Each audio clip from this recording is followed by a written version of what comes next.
భారతీయుడు. వాళ్ళ అమ్మగారి పేరు భారతి. ఆయన నేనేమో సరస్వతి పుత్రికను గాని అది కొంచెం వ్యంగ్యంగా నాకు అన్వయిస్తుంది. ఆయన అనేవాడు నేను భారతీయుణ్ణి మేడం అనేవాడు. కాబట్టి అసలైన భారతీయుడు కాబట్టి భారతదేశము ఆయన్ని గుర్తించింది. ఆ తరువాత ఇంట గెలిచి రచ్చ గెలవడం కాదు, మధుసూదన్ రచ్చ గెలిచి ఇంటికొచ్చాడు. తన యొక్క వెలుగులన్నీ కూడా వివేకానందుడు అక్కడికి వెళ్ళి చేసినట్టుగా తన యొక్క వెలుగును ఉత్తర భారతంలో మధ్యప్రదేశంలో ప్రసరింపజేసుకుని చాలా తీరిగ్గా దక్షిణ దిశకు వచ్చాడు. అది భాగ్యనగర భాగ్యము. నాయనా, నేను పెంచి నిన్ను పోషిస్తే నువ్వు అంత దూరం పోతే ఎలా? వార్ధకంలో మమ్మల్ని చూసుకోవడానికి రా నాయనా అని సంస్కృత విభాగము కొంచెం కొంచెంగా బలహీనపడుతున్న తరుణంలో ఆచార్య మధుసూదన్ను రప్పించింది. ఆయన కూడా తల్లి పట్ల చాలా భక్తి విశ్వాసాలు ఉన్నవాడు కాబట్టి వచ్చేశాడు. ఇక ఇక రెండే వాక్యాలతో పరిచయం ముగిసిపోతుంది. ఈయన సామాన్యులకు అపరిచితుడు, మామూలు జనాలకు తెలియదు.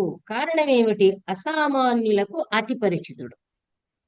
మామూలు వాళ్ళకి తెలియడు. మధుసూదన అంటే కేవలం ఆ విద్వజ్జనులకే తెలుసు. అందుకే విద్వజ్జన కృన్మణి అన్నాడనమాట. శుద్ధాద్వైతం వంటి వ్యక్తిత్వం. మధుసూదన్ అంటే ఏమిటి అంటే అద్వైతానికి రూపు కల్పిస్తే ఎలా ఉంటాడో అలా వస్తాడు. అంటే రాగద్వేషాలు ఉండవు, ఏమీ ఉండవు. అలాంటి శుద్ధాద్వైత మూర్తి. ఆయన యోగం అంటే మహాప్రాణం. ఆ యోగం ఆయనకి రాజయోగాన్ని అందించింది. అలాంటి వక్త ఆచార్యవర్యుల ఈ మన గ్రంథాల సమీక్షలో చాలా చక్కగా, మామూలుగా ఏదైనా పని ప్రారంభించినప్పుడు చిన్న పిల్లవాడి చేత కూడా ప్రారంభిస్తాము, పెద్దవాళ్ళ చేత ప్రారంభిస్తాము. మరి నా అదృష్టం ఏమిటో అసంకల్పితంగా చిన్నవాడు విభాగంలో చిన్నవాడు మధుసూదన్ వచ్చాడు.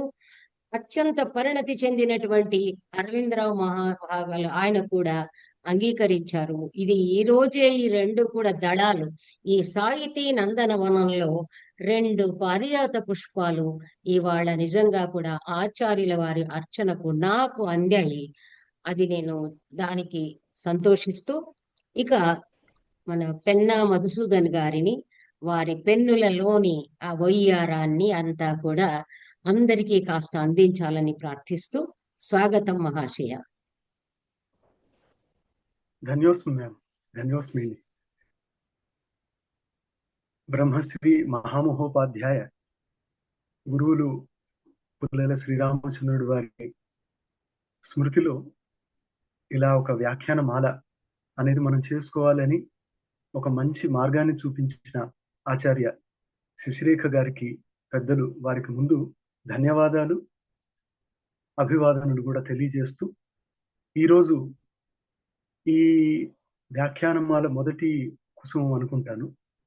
ఇందులో ఈ విషయాలు అనేక ఉన్నాయి. వారి గురించి ఇంతకుముందే మేడం చెప్పారు, శశిరేఖ మేడం.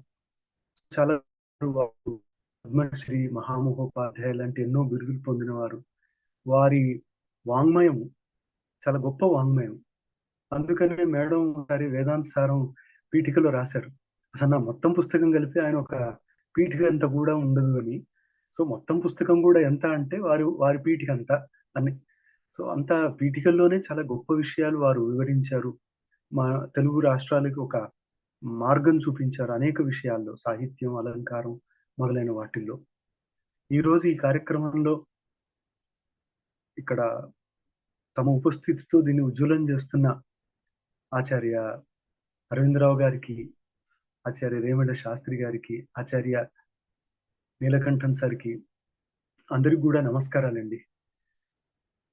ఈరోజు నేను ఏ విషయం మీద మాట్లాడాలి అని ఒక కొంచెం విచికిత్స ఉన్నప్పుడు మేడం అన్నారు, సుసంహత భారతం అనే విషయంలో సాహిత్యపరమైన విశేషాలు లేదా సాహిత్యపరమైన విమర్శ, విశ్లేషణ ఇది బాగుంటుంది అని ఒక సూచన ఇచ్చారు.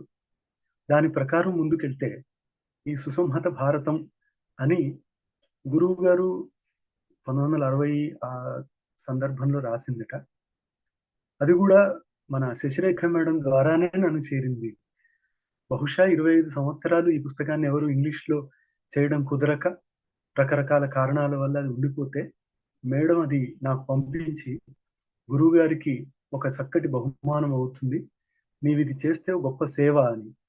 సో గురుదక్షిణలో భాగంగా ఈ గ్రంథాన్ని గ్రహించడం, యథాశక్తి దాన్ని ఇంగ్లీష్ అనువాదంతో గురువు గారికి సమర్పించుకోవడం జరిగింది. విచిత్రం ఏంటంటే అదే రోజు ఇది నేను కొరియర్ చేసి ఆ కొరియర్ గురువు గారింటికి చేరిన రోజు అనుకోకుండా తిరుపతి విశ్వవిద్యాలయం వైస్ ఛాన్సలర్ హరే కృష్ణ శతపథి గారు ఇంటికి వచ్చారట. గురువు గారి ఇంట్లో వారు కూర్చొని మాట్లాడుతున్న టైంలో కొరియర్ వచ్చింది. సో ఆ కొరియర్ విప్పి అది చూపించి ఇదో మధుసూదన్ చేశాడు ఇది అని చూపిస్తే వెంటనే ఆయన మేము తిరుపతి యూనివర్సిటీ ద్వారా దీన్ని పబ్లిష్ చేసుకుంటాము అని తీసుకెళ్లారు. ఒక 3 నెలల్లో అది ప్రింట్ చేసి తిరుపతి నుండి పబ్లిష్ చేయడం కూడా జరిగింది. అలాంటి ఒక చిన్న ఇతిహాసం కలిగిన ఈ నాటకం. దీంట్లో మొత్తం 6 అంకాలు కనిపిస్తాయండి. దీని విశ్లేషణని మనం వారి శ్లోకంతో మొదలు పెట్టుకుందాం. యా వేదత్రయ మాతృమూర్తిరపరా యా భూర్భువస్వః పరా తద్భర్గः సవితుర్వరేణ్యమతులం దేవస్య యా శాశ్వతం చిచ్చక్తిశ్చ ధియః ప్రచోదయతి నః తాం తత్వవర్ణాత్మికాం గాయత్రీం నిజమంత్ర గాయక పరిత్రాత్రీం సదా ధీమహి అని మంగళాచరణం, మన కార్యక్రమానికి మంగళాచరణం, వారి కృతికి మంగళాచరణం మనం స్పష్టంగా చూడొచ్చు. ఇది భాగవతంలో గాయత్రి విద్యలాగా వీరు సుసంహత భారతం అనే కృతిని మొదలు పెట్టుకునేప్పుడు గాయత్రి స్తుతి చేసి మొదలు పెట్టారు. దాంట్లో మనకు గాయత్రి స్తోత్రంలోని చాలా పదాలు విశేషణాలు వస్తుంటాయి చూడండి. యా వేదత్రయ మాతృమూర్తి అని అంటే ఈ వేదత్రయమనే మాతృ, ఆ మాతృదేవత మూర్తే గాయత్రి అని ఛందోమయి కాబట్టి దీన్ని మనం ఈ శృతి జనని అని కూడా ఇద్దరు శంకరాచార్యుల వారు రామానుజాచార్యుల వారు సంబోధించారు శృతి జనని అని. సో అలాంటి ఆ మాతృమూర్తి గాయత్రి రూపంలో ఉందని, ఆ వ్యాహృతులను కూడా భూర్ భువః సువః అని చెప్పి తద్భర్గః సవితుః అంటే మన బుద్ధులన్నింటినీ ప్రచోదింపజేసి మన జీవితానికి ఒక మార్గాన్ని చూపించే ఆ శక్తి, ఆ సవితృ శక్తి యొక్క భర్గః, అది కూడా వరేణ్యం అతులం భర్గః అంటే ఏమాత్రము పోలిక లేని అలాంటి అత్యంత శ్రేష్టమైన ఆ తేజస్సు శాశ్వతం తేజస్సు, అది ఎప్పుడూ ఉండేదే. అలాంటిది ధియః ప్రచోదయతి నః అని గాయత్రి మంత్ర సారాన్ని దీంట్లో తీసుకొచ్చి అది మన బుద్ధులని అంటే మన అనేక విధాల జ్ఞానాలను ప్రకాశింప చేయుగా కానీ మంత్రంలో ప్రకాశింప చేస్తుంది అని ఈ శ్లోకంలో. అలాంటి ఆ శక్తి ఏ రూపంలో ఉందంటే చిత్ శక్తిశ్చ అని. చాలా గమ్మత్ ఏమిటండి, అసలు శాస్త్రంలో చిత్ అనే శబ్దంతోటే ఆ అర్థం వచ్చినా కూడా గురువు గారు కావాలని చిత్ శక్తి అన్నారు. మరి చిదేవ శక్తి అన్నప్పుడు చిత్ శక్తి ఎందుకు అంటే, ఇప్పుడు తదేవ అన్న దగ్గర తన్మాత్రం లాగా ఇక్కడ చిదేవ అన్నప్పుడు చిన్మాత్రం చేయవచ్చు, శక్తి అన్నారు. ఇక్కడ ఒకటి గురువు గారి శాస్త్ర పరిజ్ఞానంలోని ఒక గొప్ప విషయం ఇక్కడ తొణిగిసలాడుతుంది. ఏమంటే చిత్శక్తి అపరిణామిని అప్రతి సంక్రమ దర్శిత విషయ శుద్ధాచ అనంతాచేతి అని యోగ భాష్యంలో చోట ఆయన కావాలని చిత్శక్తి శబ్దాన్ని వాడారు. దాని మీద చర్చలు ఉన్నాయి వ్యాఖ్యానాల్లో. ఈ శక్తి అనేది సామర్థ్యం, మరి సామర్థ్యం లేని చిత్ అయితే ఉండదు కదా, చిత్ అనేదే సామర్థ్యం. కానీ వారు అక్కడ చెప్పడం ఏంటంటే ఈ చిత్తు తన రూపంలో శక్తి రూపమే కాబట్టి చిత్శక్తి అందామని ఒకటి. అట్లా దృగ్దర్శన శక్త్యో ఏకాత్మతేవ అస్మిత అని 2వ పాదంలో కూడా దృక్శక్తి దర్శన శక్తి అన్నప్పుడు కూడా చర్చ వస్తుంది, అసలు ఇవన్నీ ఎందుకు శక్తులు అని పేర్కొనాలి అని. కాబట్టి ఈ యోగ శాస్త్రానికి సంబంధించిన ఒక విశిష్టమైన గంభీరమైన పదాన్ని వాడుతూ వారు మంగళాచరణం చేయడం. తాం తత్వవర్ణాత్మికాం. ఇది తాంత్రిక గ్రంథాల్లో గాయత్రి స్తోత్రం. ఇది మిగతా వాటిల్లో లేదు. ముక్తా విద్రుమ హేమనీల ధవళ ఛాయర్ ముఖై శ్రేక్షణైర్ యుక్తాం ఇందునిబద్ధరత్న మకుటాం తత్వార్థ వర్ణాత్మికాం అని అక్కడ తత్వార్థ వర్ణాత్మిక అని గాయత్రి మాతని స్తుతిస్తే ఇక్కడ తత్వ వర్ణాత్మికాం అన్నారు. సో ఆ రకంగా తత్వ వర్ణ స్వరూపం కలిగిన ఆ గాయత్రి దేవత నిజమంత్ర గాయక పరిత్రాత్రి. దీంట్లో గాయంతం త్రాయతే అనే వ్యుత్పత్తిని తీసుకొని దాన్ని విశేషణంగా నిజ మంత్ర గాయక పరిత్రాత్రి అంటే గాయంతం త్రాయతే ఇది గాయత్రి. కానీ చాందోగ్యంలో ఇంకొక రకంగా గయావై ప్రాణాః ప్రోక్తాః తాం త్రత ఇది గాయత్రి అనే ఒక వ్యుత్పత్తి కూడా కనిపిస్తుంది. గయ అంటే ప్రాణాలని, ఆ ప్రాణశక్తిని పరిరక్షిస్తున్న ఆ దేవత గాయత్రి అని. నిజానికి దేవత సావిత్రతత్వం, ఛందస్సు గాయత్రి అని ఈ రకంగా వివరణలు మనకు పెద్దవాళ్ళు చేసి ఇచ్చారు. అలాంటి ఆ గొప్ప తత్వాన్ని మనం ధీమహి అంటే ధ్యానించుదము అని చెప్పి ఇంకా మన మొదలు పెట్టుకున్నాను. ఈ నాటకంలో అంటే ఇది ఉత్తరప్రదేశ్ కాళిదాస్ అకాడమీ ద్వారా ప్రదర్శింపబడి తర్వాత దానికి అవార్డ్స్ రావడం జరిగింది. ఇది ఒక గొప్ప చరిత్రను ఆ కాలంలో సృష్టించింది. తర్వాత ఒక విచిత్రమైన విషయం ఏంటంటే మనకు స్వాతంత్రం వచ్చిన కొద్ది కాలం తర్వాత, కొన్ని సంవత్సరాల తర్వాత ఈ నాటకాన్ని రచించడం జరిగింది. కాబట్టి వారు ఈ స్వాతంత్ర సంగ్రామంలో జరుగుతున్న ఈ రకరకాల సంఘర్షణలకి ప్రత్యక్ష సాక్షి గురువు గారు. సో మనందరికీ అది సెకండ్ హ్యాండ్.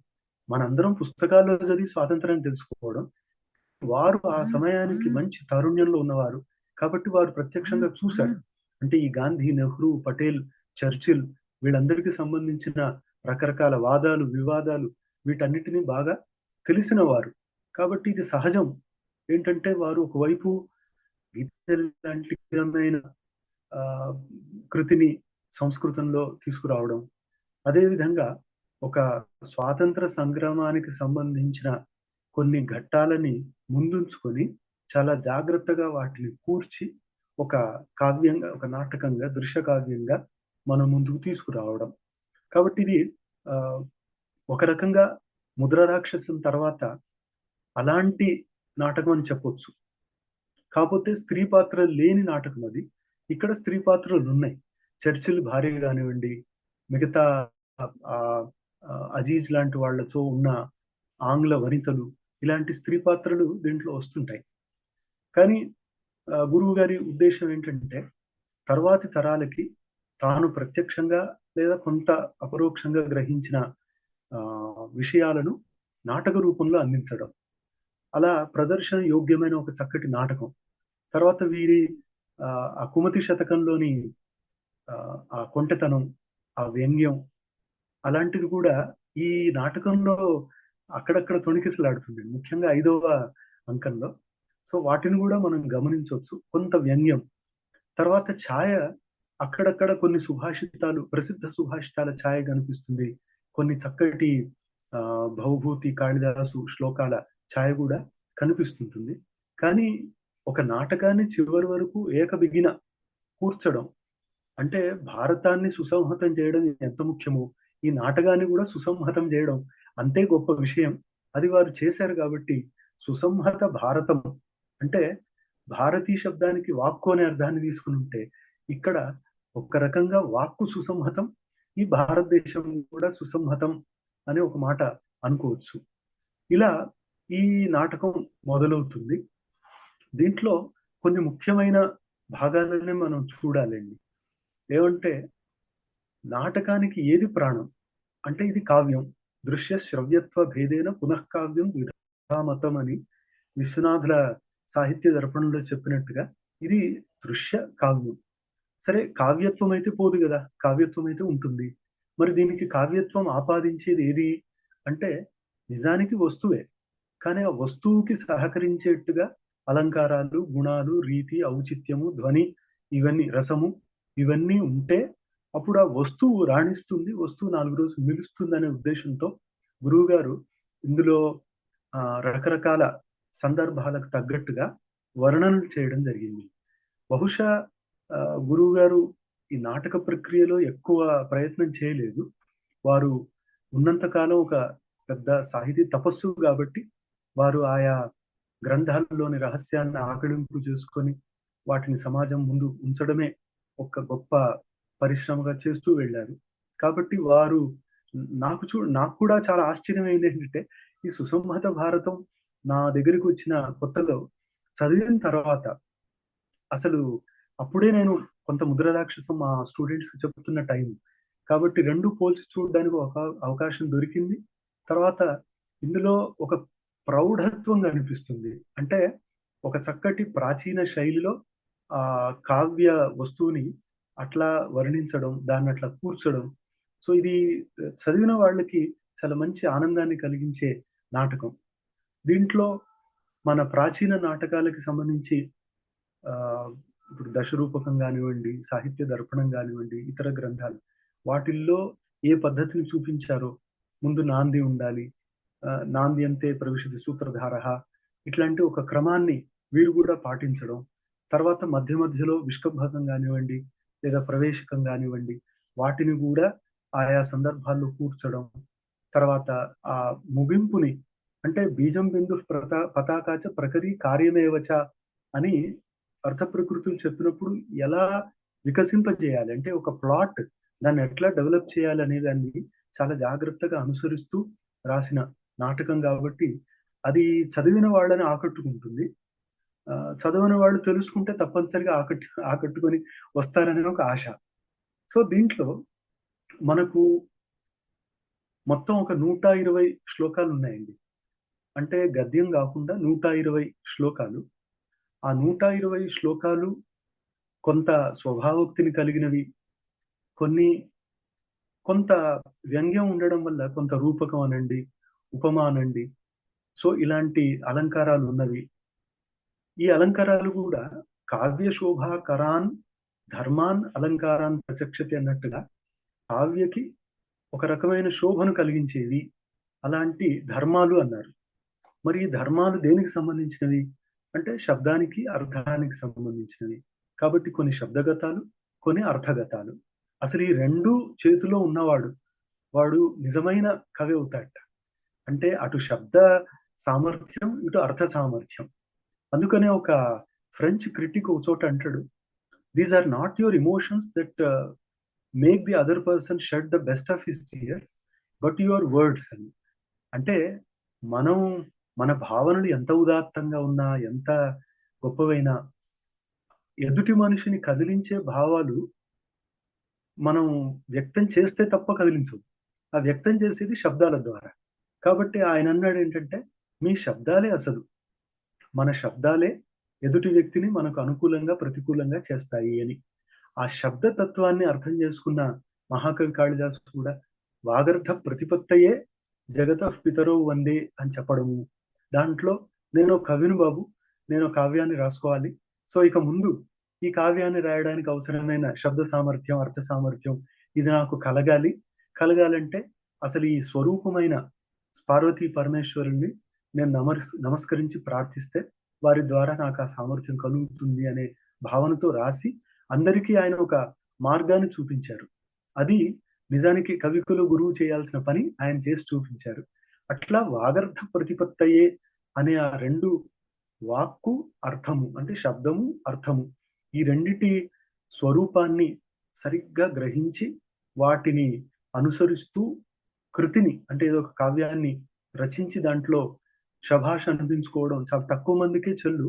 అలాంటి వారిలో మన అదృష్టం కొద్దీ మన గురువు గారు ఉన్నారు.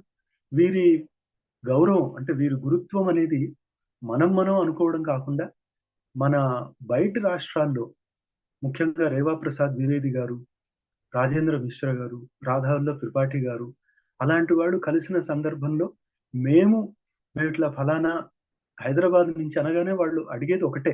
హైదరాబాద్‌లో పుల్లెల శ్రీరామచంద్రుడు గారు ఎలా ఉన్నారు?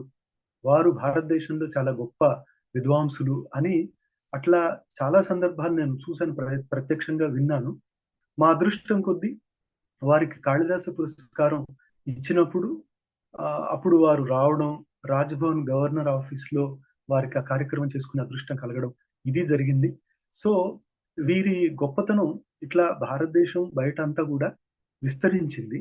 కాబట్టి వారు అటు శబ్దతత్వాన్ని ఇటు అర్థతత్వాన్ని బాగా తెలిసిన వారు అనడానికి వారి ఆ, అనేక గ్రంథాలు మీరు శాస్త్ర సిద్ధాంతలేశ సంగ్రహం చివరిలో కొన్ని శ్లోకాలు వారి గురువు గారు ఇచ్చారు. రామశాస్త్రి గారి కొన్ని శ్లోకాలు ఇచ్చారు.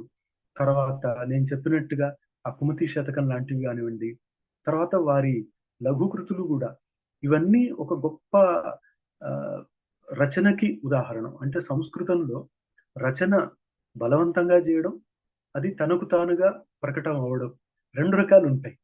ఈ బలవంతం అనేది అనేవాళ్ళు కొందరు పోయిటిక్ అబార్షన్ అని. అది ఒక కావ్యం ఎందుకు బలవంతంగా ప్రకటన అవ్వాలి? వ్యాధయే దండ వ్యాధయే దండన అని ఒక చోట అన్నట్టుగా భామవుడు బలవంతంగా కవిత్వం రాస్తే ఏంటది అంటే ఏదో రోగాలో ఏదో దండం అవుతుంది అనవసరంగా, కాబట్టి రాయకూడదు అని. కానీ తనకు తానుగా ప్రకటమయ్యే కావ్యాన్ని ఆపడం కూడా మళ్ళీ ఇన్ఫాంటిసైడ్ ఫిటిసైడ్ అవుతుందేమో. కాబట్టి రెండూ సమానమే. తనకు తానుగా ప్రకటమయ్యే కావ్యాన్ని ఆపొద్దు, బలవంతంగా కావ్యం రచించే ప్రయత్నం చేయొద్దు అని ఈ రకంగా గురువు గారి అన్ని కృతులు కూడా చాలా సరళంగా సహజంగా తస్యవై నిశ్వసితం వేదాహ లాగా ప్రకటమయ్యాయి. చాలా ఆశ్చర్యం ఇది. ఏంటంటే అసలు ఇంత పెద్ద పెద్ద గ్రంథాలు వీటిని చదవడానికి సమయం సరిపోవట్లేదు. అలాంటి ఉద్గ్రంథాలని అంటే ఒకవైపు రామాయణం, ఒకవైపు మహాభారత సర్వస్వం, ఒకవైపు ధ్వన్యాలోకం, ఒకవైపు బ్రహ్మసూత్ర శాంకర భాష్యం, రెండు నాట్యశాస్త్రం, అర్థశాస్త్రం, ఒక్కటి ఒకటి చేయడానికే జీవితం సరిపోవట్లేదు.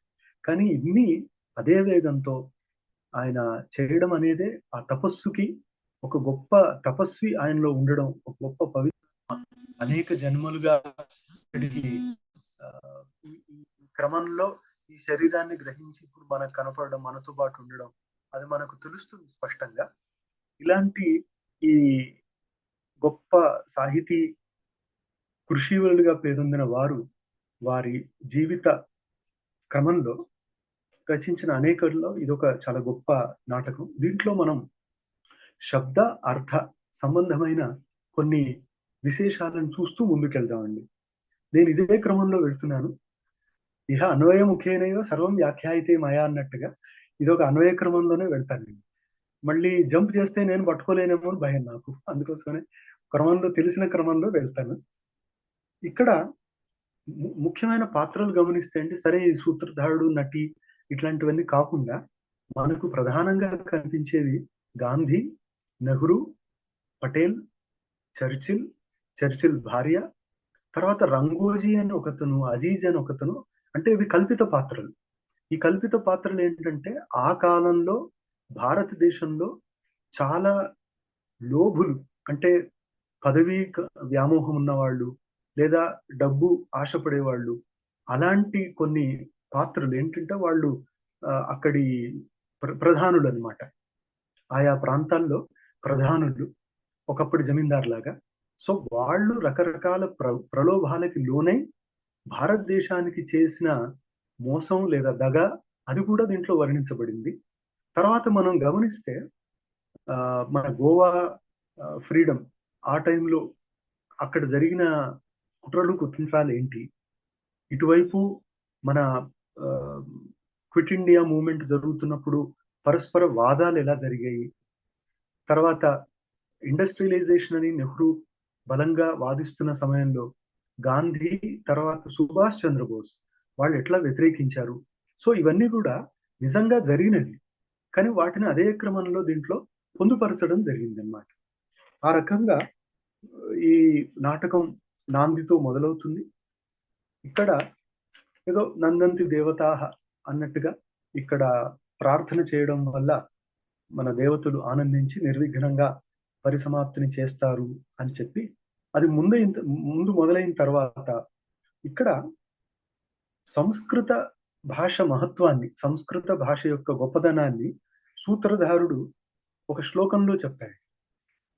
ఆసేతో ఆ హిమాద్రే ప్రథిత గుణగణై పూజితాయా సుధీభి శ్రుత్వా శీర్ష్యాణి అధున్వన్ ప్రసృతరసభరాం యాం ముదా తే విదేశ్యాః ఆనందానాం బహూనాం ఇహ పరజననేష్వద్భుతానాం ఖనిర్యా తస్యా గీర్వాణవాణ్యాః ధృతనవజనుషా భాషయా కో విరోధః అని. అది చదివినా సహజంగా అర్థమయ్యేటట్టుగా శ్లోకాలు ఉంటాయి.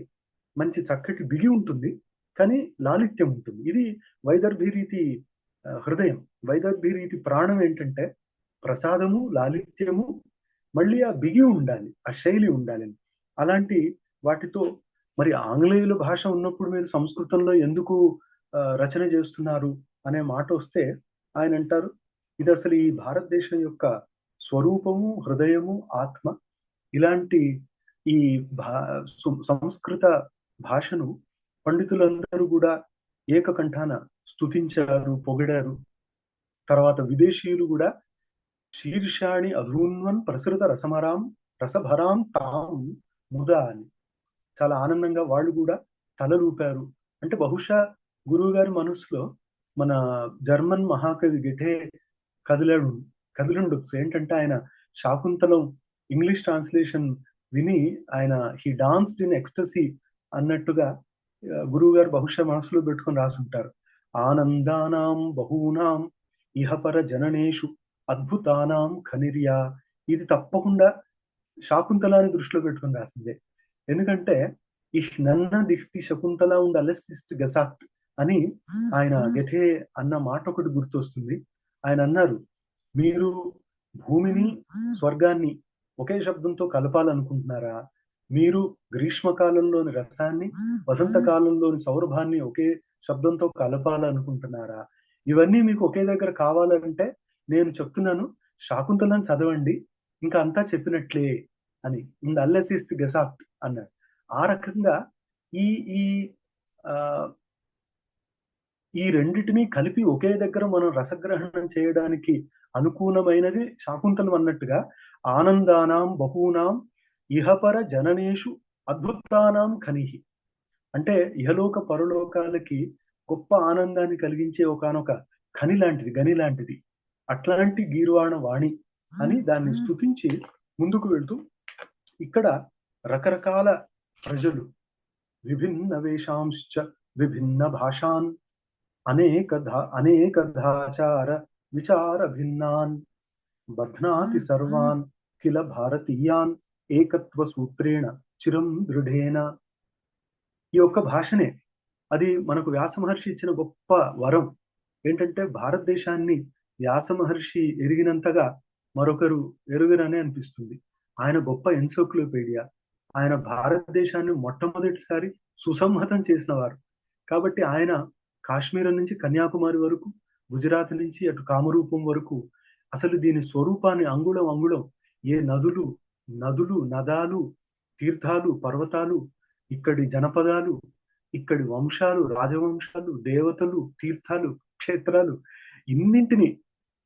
అన్నిటినీ రికార్డ్ చేసిన మొట్టమొదటి గొప్ప మనిషి. మనం అందుకోసమే అవతార పురుషుడు అంటాం. ఆయన చాలా అద్భుతంగా ఈ భారతదేశాన్ని సుసంహతంగా చూపించిన మనిషి. అంటే మనకు అవతార పురుషుడు ఆయన చూపించారు ముందు. లేకపోతే మనకు ఈ మధ్యప్రదేశ్లో ఏ పర్వతం మీద ఏ దేవత ఏ కాలం నుంచి ఉందనో, లేదా ఈ కనకల తీర్థం అంటే ఏంటి, ప్రభాస తీర్థం అంటే ఏంటి, నైమిషం అంటే ఏంటి, వీటి మహత్వం ఏంటి, ఇన్ని వేల సంవత్సరాలుగా వాటికి ఉన్న చరిత్ర మనకి ఇంకో రకంగా తెలిసే అవకాశమే లేదు. ఆ గ్రంథాలు పోయాయంటే మనం మళ్ళీ కొత్త జీవితాన్ని మొదలు పెట్టినట్టు అవుతుంది. కల్పాంతే సృజామ్యహం అన్నట్టు మళ్ళీ కొత్తగా మొదలు పెట్టుకోవాలండి. కాబట్టి వారు నిజంగా జగద్గురువు. అలాంటి దాన్ని చెప్తూ గురువు గారు అంటారు, భారతీయాన్ ఏకత్వ సూత్రేణ బధ్నాతి అని. నిజానికి ఈ భాష ఒక్కటే భారతీయులందరినీ ఏకత్వ సూత్రేణ బధ్నాతి అని అన్నారు.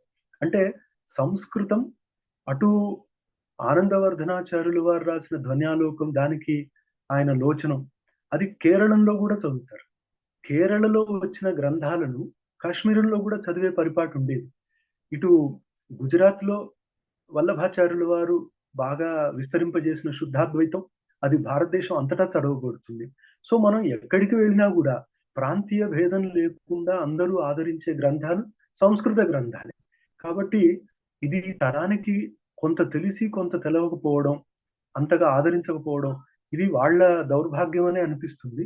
కొందరు ఆదరిస్తున్నారు. అది మనకు ఆనందం. కానీ నిజానికి ఉన్నదాన్ని ఉన్నట్టుగా ఒప్పుకోగలగడం కూడా గొప్పతనం. అది హ్మ్, మనం ఆశిద్దాం ఏంటంటే ఈ తరానికి ఏదో ఒక రకంగా అందుతుందని. ఈ విధంగా సంస్కృత భాష గొప్పదనాన్ని చెప్పగానే సూత్రధారుడు వెళ్ళిపోయి చర్చిలొస్తాయి. ఆయన ఈ మాట విని అంటే భారతీయులందరినీ ఏకత్వ సూత్రంలో నిలిపేది, కలిపేది, వాళ్ళను బంధించేది, అంటే కట్టిపెట్టేది ఈ సంస్కృత భాష అనేది విని సంస్కృత భాష పట్ల ద్వేషం గాదు. కానీ భారతీయులు ఏకత్వ సూత్రంలో ఉండడం అనేది అప్పుడు పడలేదు, ఇప్పుడు పడదు వాళ్ళకి. సో చాలా జాతులకి సార్ రాసిన పుస్తకంలో వీళ్ళు ఏఆర్ అన్నారు. ఏఆర్ అంటే అబ్రహం రిలీజియన్స్ అని. ఇండిక్ రిలీజియన్స్ కూడా మనవి. సో ఈ చాలా గొప్ప పుస్తకంలో అరవిందరావు సార్ రాసిన దాంట్లో నిన్న చదివితే అనిపించింది ఇవన్నీ ఈ అంటే క్రిస్టియన్, ముస్లిం ఇవన్నీ కూడా వాళ్ళకు ఒక దేశం సమగ్రంగా సమృద్ధంగా ఉండడం అది ఏ రకంగా కూడా కాబట్టి వాళ్ళు దాన్ని చెడగొట్టడానికి ఏదో ఒక రకంగా వాళ్ళలో భేదభావాలు తీసుకురావడానికి ప్రయత్నం చేస్తూ ఉంటారు. దాంట్లో మనవాళ్ళు కూడా చాలా వరకు సహకరించి మొత్తానికి భారతదేశాన్ని బయట నుంచి ముక్కలు ముక్కలు కనపడకపోయినా లోపటి నుంచి మాత్రం ముక్కలు ముక్కలే. ఆయన వచ్చి అంటాడు, మొఘల్య రాజ్య మహాతరోహ అతి గురోహ యాసీత్ కుఠారః పురా. ఇది పూర్తిగా రూపకాలంకారం. తద్రూపకం అభేదోయ ఉపమాన ఉపమేయో అని ఆయన మమటాచార్యుడు చెప్పినట్టుగా రూపకం అంటే ఉపమానం, ఉపమేయం రెండింటి మధ్యలో అభేదం.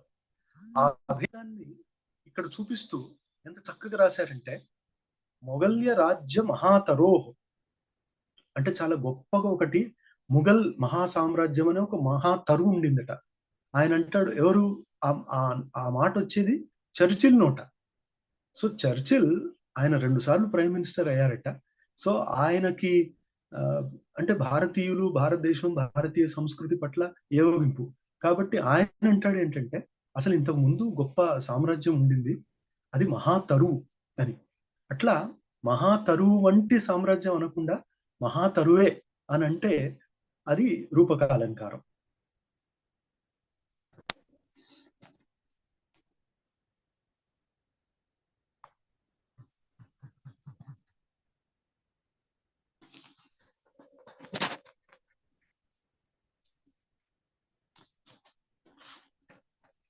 మేడం వాయిస్ వస్తుంది కదండి?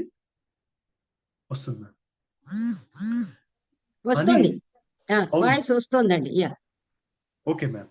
అదే మధ్యలో సడన్ కట్ అయ్యేసరికి డౌట్ వచ్చింది. పర్వాలేదు, అవుతుంటది ఇవన్నీ, నో ప్రాబ్లం.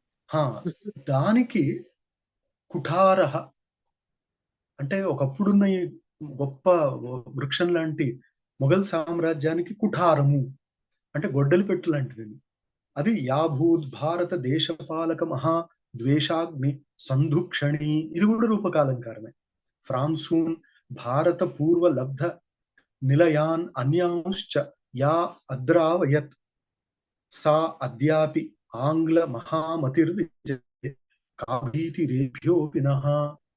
అంటే ఇది భారతీయుల పట్ల ఆయన దృష్టి.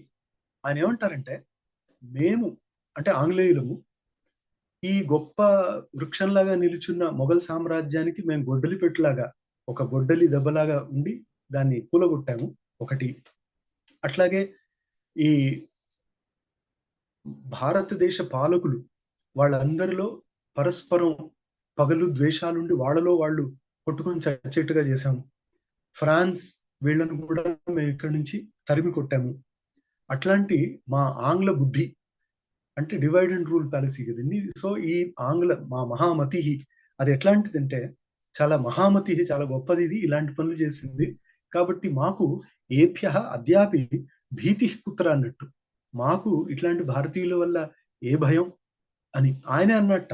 అసలు ఈ సమయంలో భారతీయులకి స్వాతంత్రం వస్తే వాళ్ళు దాన్ని నిలుపుకోలేరు. దాన్ని రకరకాలుగా పాడు చేసుకుంటారని ఆయన అన్నట్టుగా ఒకటి వింటాం మనం. సో దీంట్లో మా బుద్ధి అనేది ఉపమేయం. కానీ ఇదే కుఠారంగా, ఇదే సందుక్షణి అని ఈ రకంగా వర్ణించడం వల్ల రెండిటికి అభేదం తాదాత్మ్యం చెప్పడం వల్ల ఇది రూపకంగా మనం ఊహించుకోవచ్చు. అది స్పష్టం అక్కడ. సో ఆ విధంగా అక్కడక్కడ అలంకారాలు కొంత తొణికిసలాడుతుంటాయి, వాటిని పట్టుకోవాలన్నమాట అక్కడక్కడ.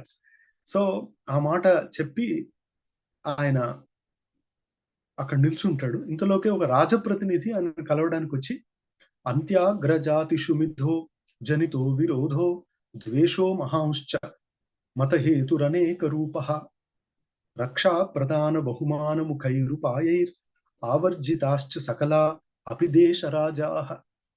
మనం భారతదేశంలో రాజులందరినీ మన వశంలోకి తెచ్చుకున్నామని చెప్పడం.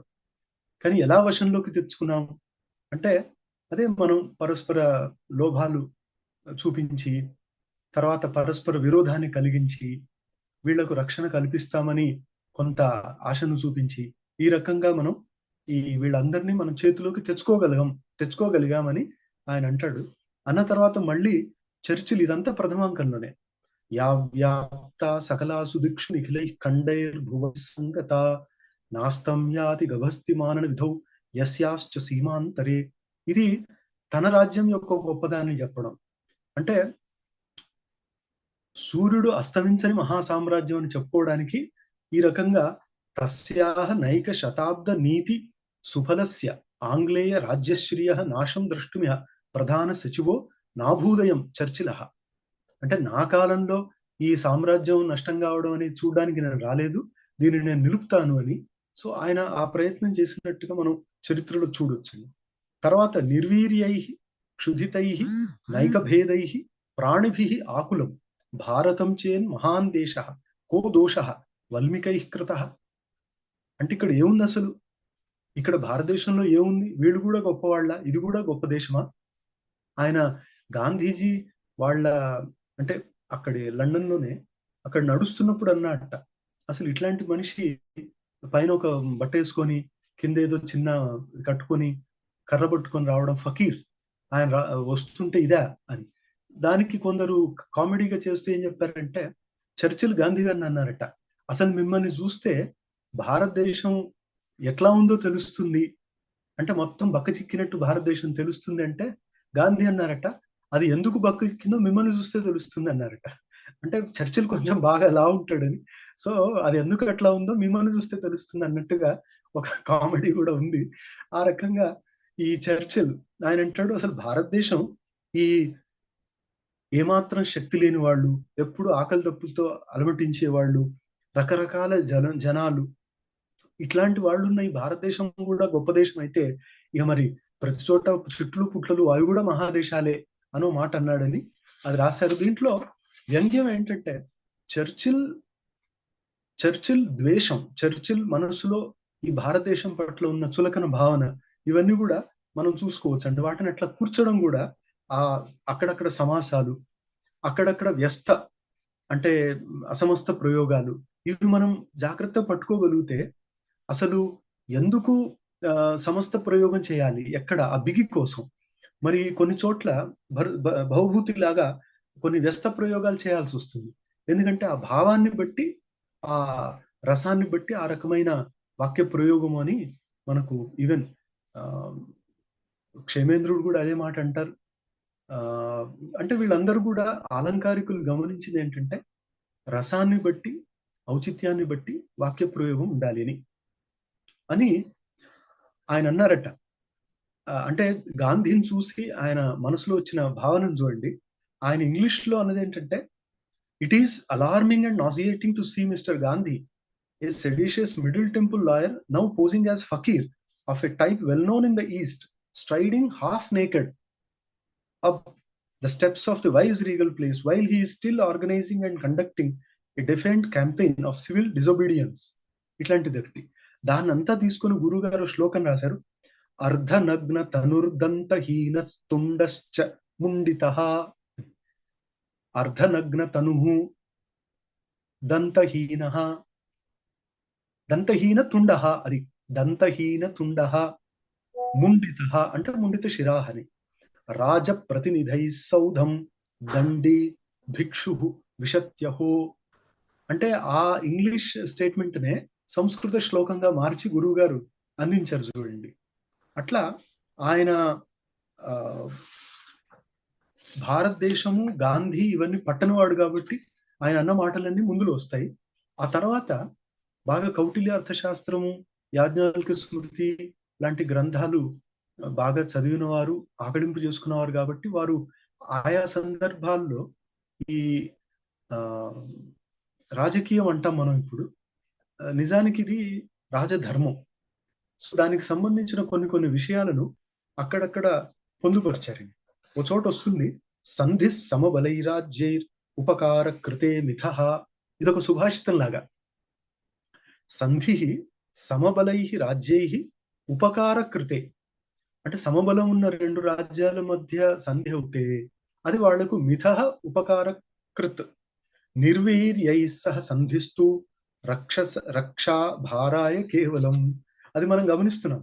అంటే ఓ ఇరాన్ వచ్చి మయన్మార్కి సపోర్ట్ చేస్తూ ఆర్మీని తీసుకొచ్చి పెడితే మయన్మార్ ఏం చేయలేదు, కానీ వాళ్ళకు కొంచెం అస్తిత్వాన్ని నిలుపుకోవడానికి, సో తక్కువ బలం ఉన్న వాళ్ళకి మనం ఎక్కువ సపోర్ట్ చేస్తే అది మనకు అనవసరంగా రక్ష, అంటే మన డిఫెన్స్ మినిస్ట్రీ మీద ఎక్కువ లోడ్ అవుతుంది అని ఏదో మనం ఇప్పుడు బెలూచిస్తాన్కి కొంత సపోర్ట్ చేసినట్టుగా. అది సరే, పొలిటికల్ దాంట్లో కొంత వెనక ఒక స్ట్రాటజీ ఉంటుంది అనుకోండి.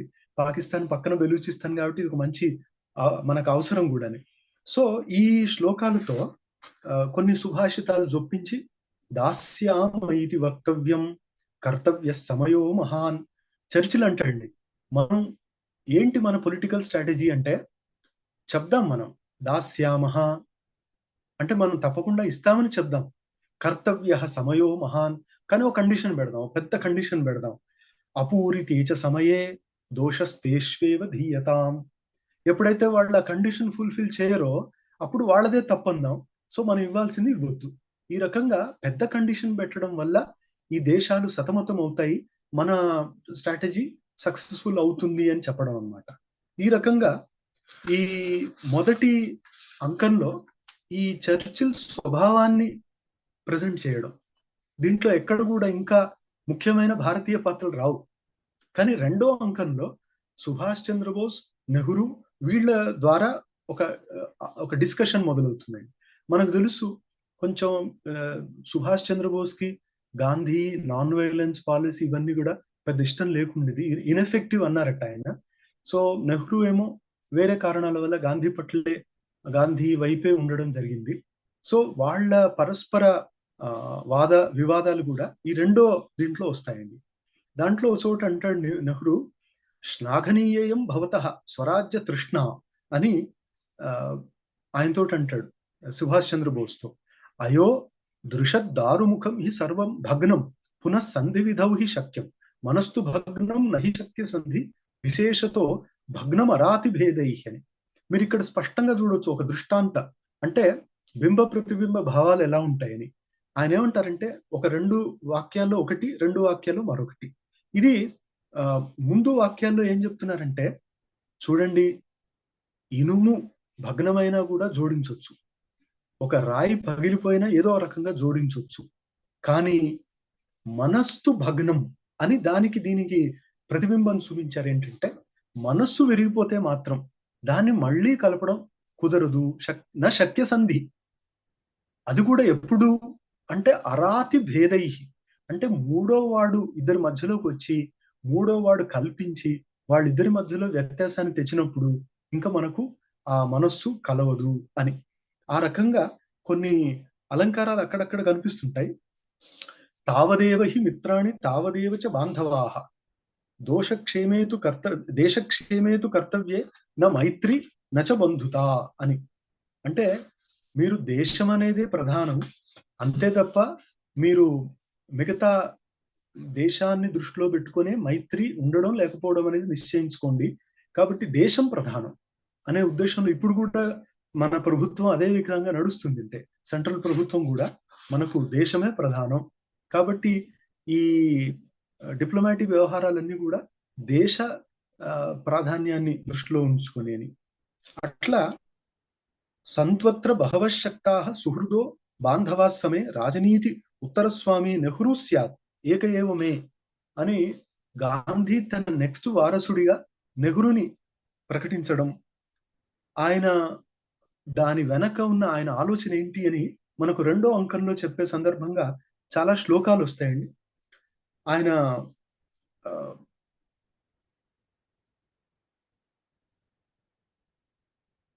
యా గూఢా భువనత్రయే ప్రతి కణాంచాభూ ధరాదాప్యణోః సర్వా భౌతిక శక్తయశ్చ విదితా యస్యాః కిల అల్పాంశకాః తాం ఆధ్యాత్మిక శక్తిం అద్భుతతరాం అజ్ఞేయ రూపాం పరాం శక్తాస్యుర్ బహుదూరతోపి గదితుం వాచః పరాంచ కథం. అంటే నతత్ర వాగ్గచ్చతి అని చెప్పినట్టుగా మన భారతదేశం యొక్క ఆధ్యాత్మిక శక్తిని వర్ణించడానికి వాక్కు ఎంతవరకు సమర్థం, చాలా దూరం నుంచే ఉండిపోతుంది, ఆగిపోతుంది అని ఒక దాన్ని ఆయన ఇక్కడ చూపించడం మనం చూడొచ్చండి.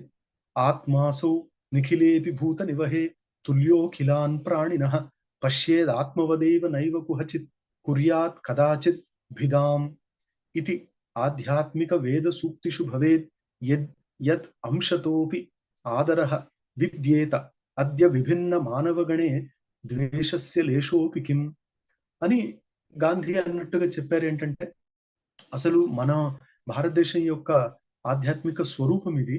అట్లాంటప్పుడు పరస్పర విద్వేషాన్ని మనం కలిగించుకోవడం ఎందుకు, పరస్పర విద్వేషం ఉండకూడదు అన్నట్టుగా.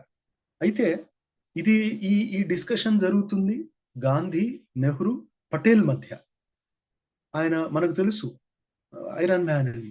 సో ఆయన సర్దార్ వల్లభాయ్ పటేల్ ఆయన కొంత దండనీతిని వాడుదామనే ఉద్దేశంలో ఉండి, అయితే దాన్ని ఇష్టపడని గాంధీ కొన్ని మాటలు చెప్పినట్టుగా ఉత్తమోపి కిల ఉపాయో దుష్కార్యమపి సాధయే లోకోపకార సంధాత్రి విద్యుత్ శక్తిరివ ఆ పదం అన్న దగ్గర స్పష్టంగా మనకు ఉపమాలంకారం కనిపిస్తుంది. ఈ అలంకారం అంటే ఉత్తమోపి కిల ఉపాయ, అసలు మంచి ఉపాయము మంచి స్ట్రాటజీ ఉంటే అది దుష్కార్యమపి సాధయేత్, అంటే ఒకవేళ చాలా కష్టమైన పనైనా కూడా దాన్ని సాధించవచ్చు. అయితే లోకోపకార సంధాత్రి విద్యుత్ శక్తిరివా, అంటే మనకు విద్యుత్ శక్తి అనేది రెండు రకాలుగా పనిచేస్తుంది, మంచిని చెడును. దీన్ని యోగ భాష్యంలో ఆయన అంటారు చిత్త నదీనామ ఉభయతో వాహిని వహతి పుణ్యాయ వహతి పాపాయ చ అని. అంటే మన మనస్సులో కలిగే ఆలోచనలు భావనలు ఇది ఒక నది లాంటిది. ఆ నది ఎటైనా వెళ్ళొచ్చు, ఊరిని ముంచొచ్చు, ఊరిని ఉద్ధరించవచ్చు. అట్లా విద్యుత్ శక్తి లాంటిది. మనం మంచి ఉపాయాన్ని కనుక గ్రహించగలిగితే మనం ఈ సంఘటన నుంచి బయటపడొచ్చు అని గాంధీ అన్నట్టుగా ఒక శ్లోకం ఉంది. మళ్ళీ దాంట్లో ఈ రకంగా అలంకారాన్ని అక్కడక్కడ చెప్పడం, ఇలా మనకు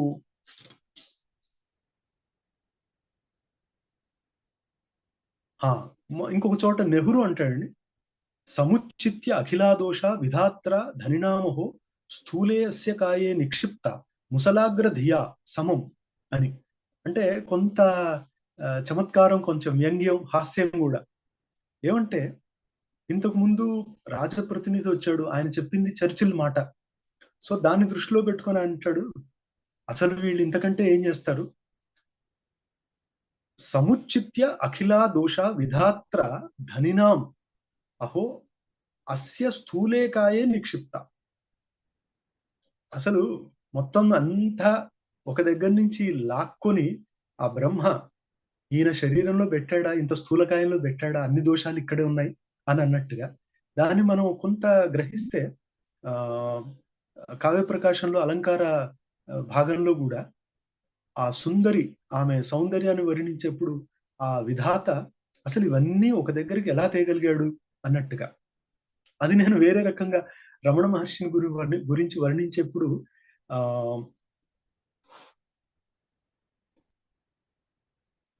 పర్వతంలో ఔన్నత్యం ఉంటుంది, సముద్రంలో గాంభీర్యం ఉంటుంది, అవన్నీ కూడా ఒక దగ్గర అయితే రావు కదా అని. అంటే అబ్ధౌ గాంభీర్యం పర్వతేచ ఔన్నత్యం తత్ సాకల్యం ససజ్జ తదయం సాక్షాత్ పురస్సద్గురు అని ఒక చోట. ఏమంటే వాటన్నిటినీ ఒక దగ్గర చూడడానికి ఏంటంటే పర్వతంలోని ఔన్నత్యం, సముద్రంలోని గాంభీర్యం, చెరుకు వాటిలోని మాధుర్యం, అవన్నీ ఒక దగ్గర ఎలా చూడాలని బ్రహ్మ ఒక సద్గురువుని సృష్టిస్తే ఆ సద్గురువులు అన్ని కనిపిస్తాయని ఒక రమణ మహర్షి గురి పెట్టాడు. అట్లా ఇక్కడ కూడా అసలు అన్ని దోషాలు అన్ని అంటే ధనవంతుల దోషాలన్నీ ఏరుకొని అవన్నీ తెచ్చి ఈయన స్థూలకాయంలో పెట్టాడా, అందుకోసమే స్థూలమయ్యాడు అని అట్లా ఒక వర్ణన కనిపిస్తుంది. తర్వాత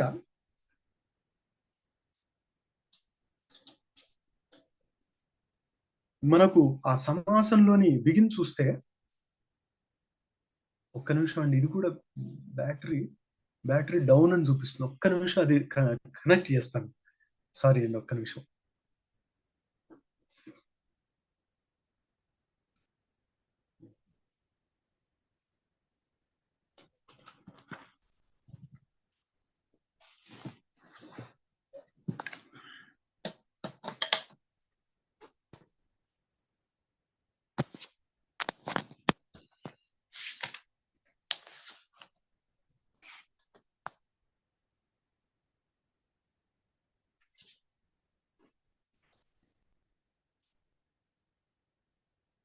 అదండి.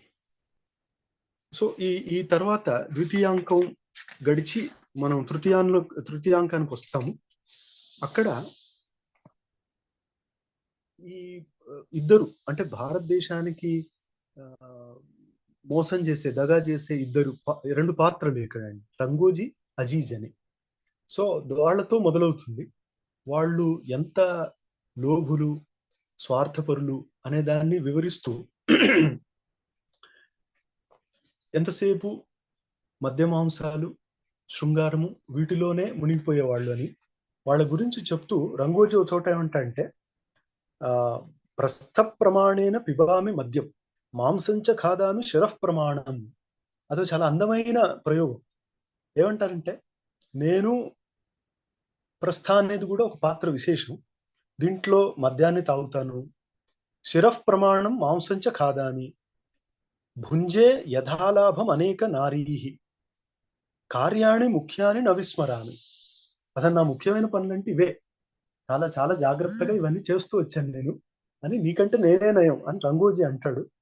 తర్వాత ఇట్లాంటి చోట కొంత హాస్యం, కొంత సంస్కృత ప్రయోగ వైలక్షణం మనం గమనిస్తూ చూడొచ్చు.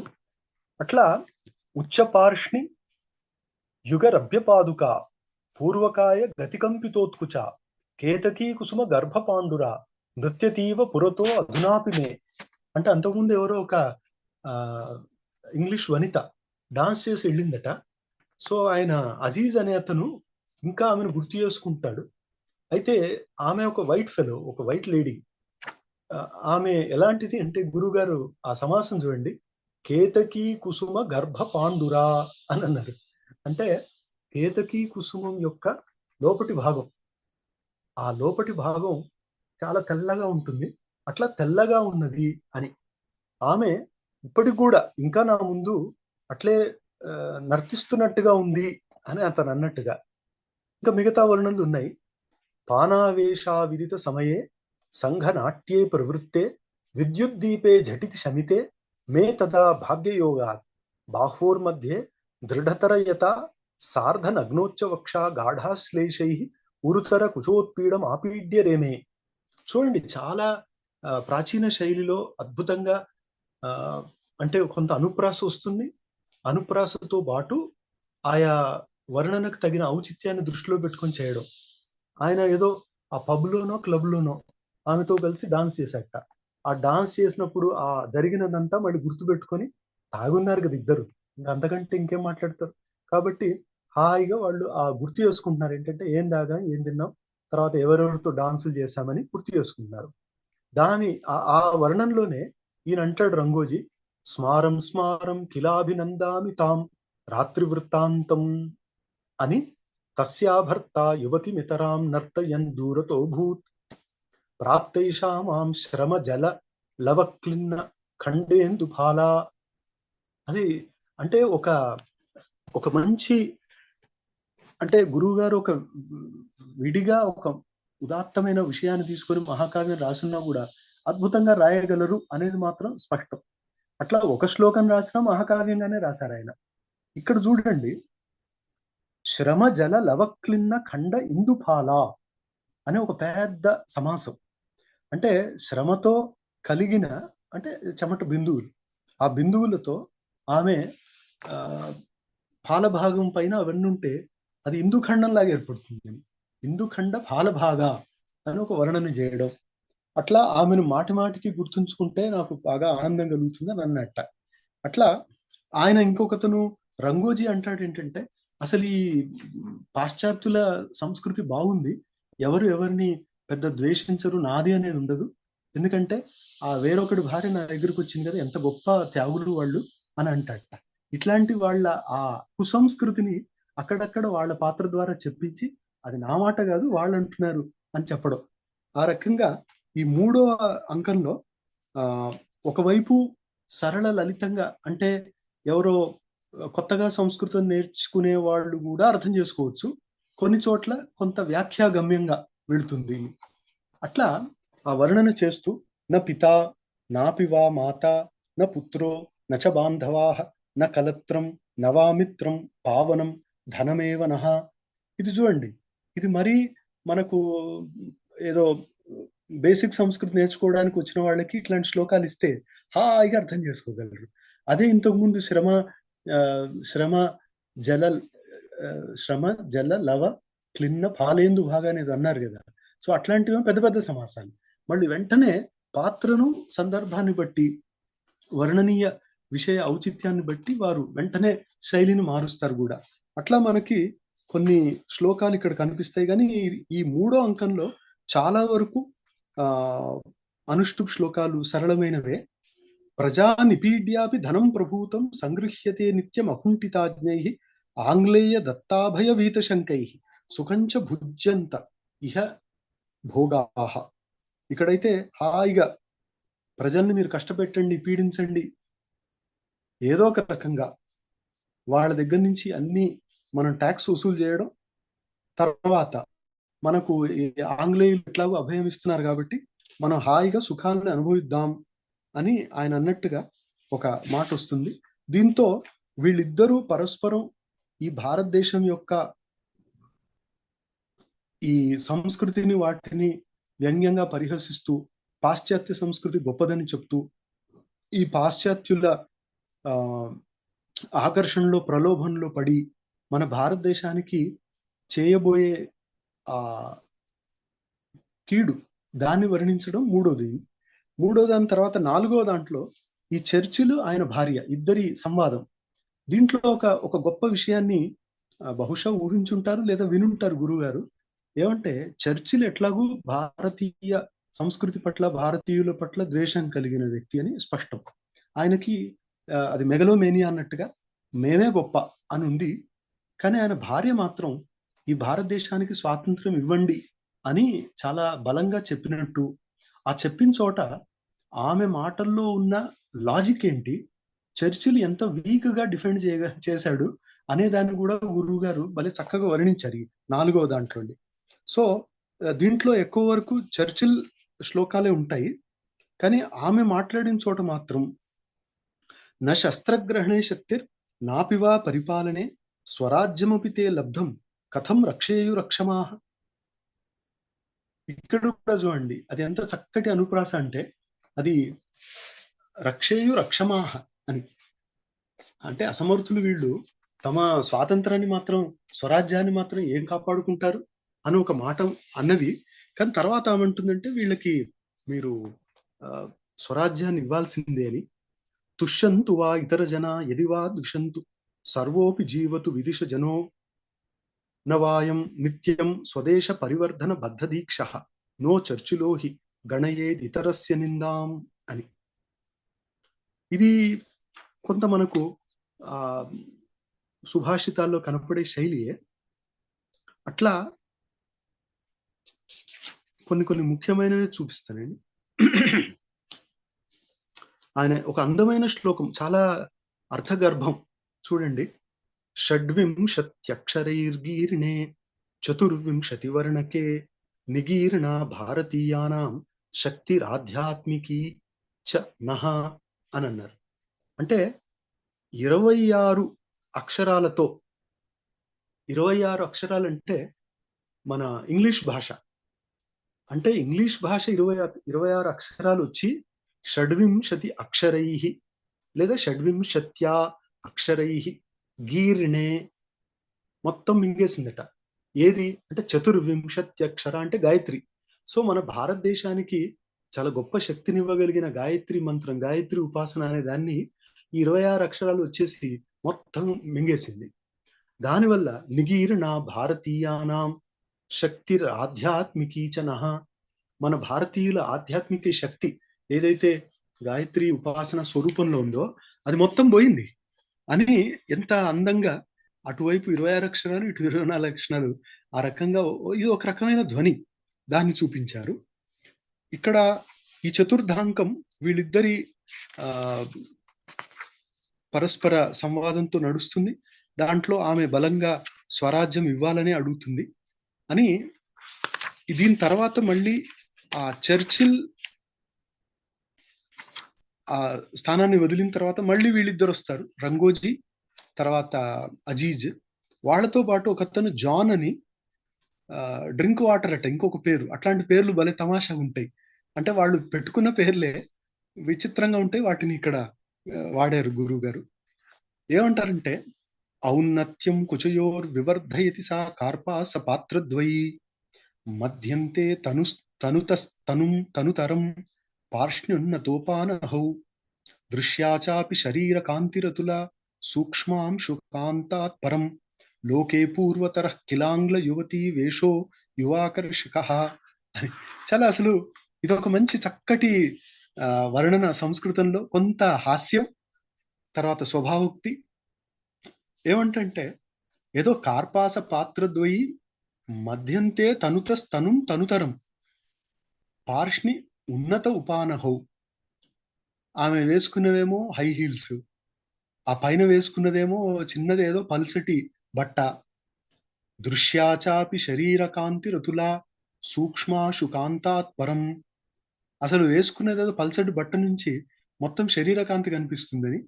ఇట్లాంటి ఆంగ్లయోతి వేష యువాకర్షక అని వాళ్ళు అన్నట్టుగా పరస్పరం వాళ్ళు తిని తాగేవాళ్ళు, వాళ్ళు అంతకంటే ఏం చూస్తారని అదొకటి అని. ఇట్లాంటి వర్ణనలు ఈ 5వ అంకంలో కనిపిస్తుంటాయి మనకు.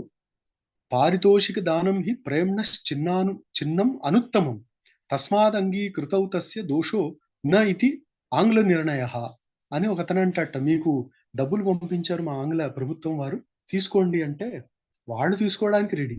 ఆ సందర్భంగా ఒక శ్లోకం ఏంటంటే, అరే పారితోషికం పంపించారా?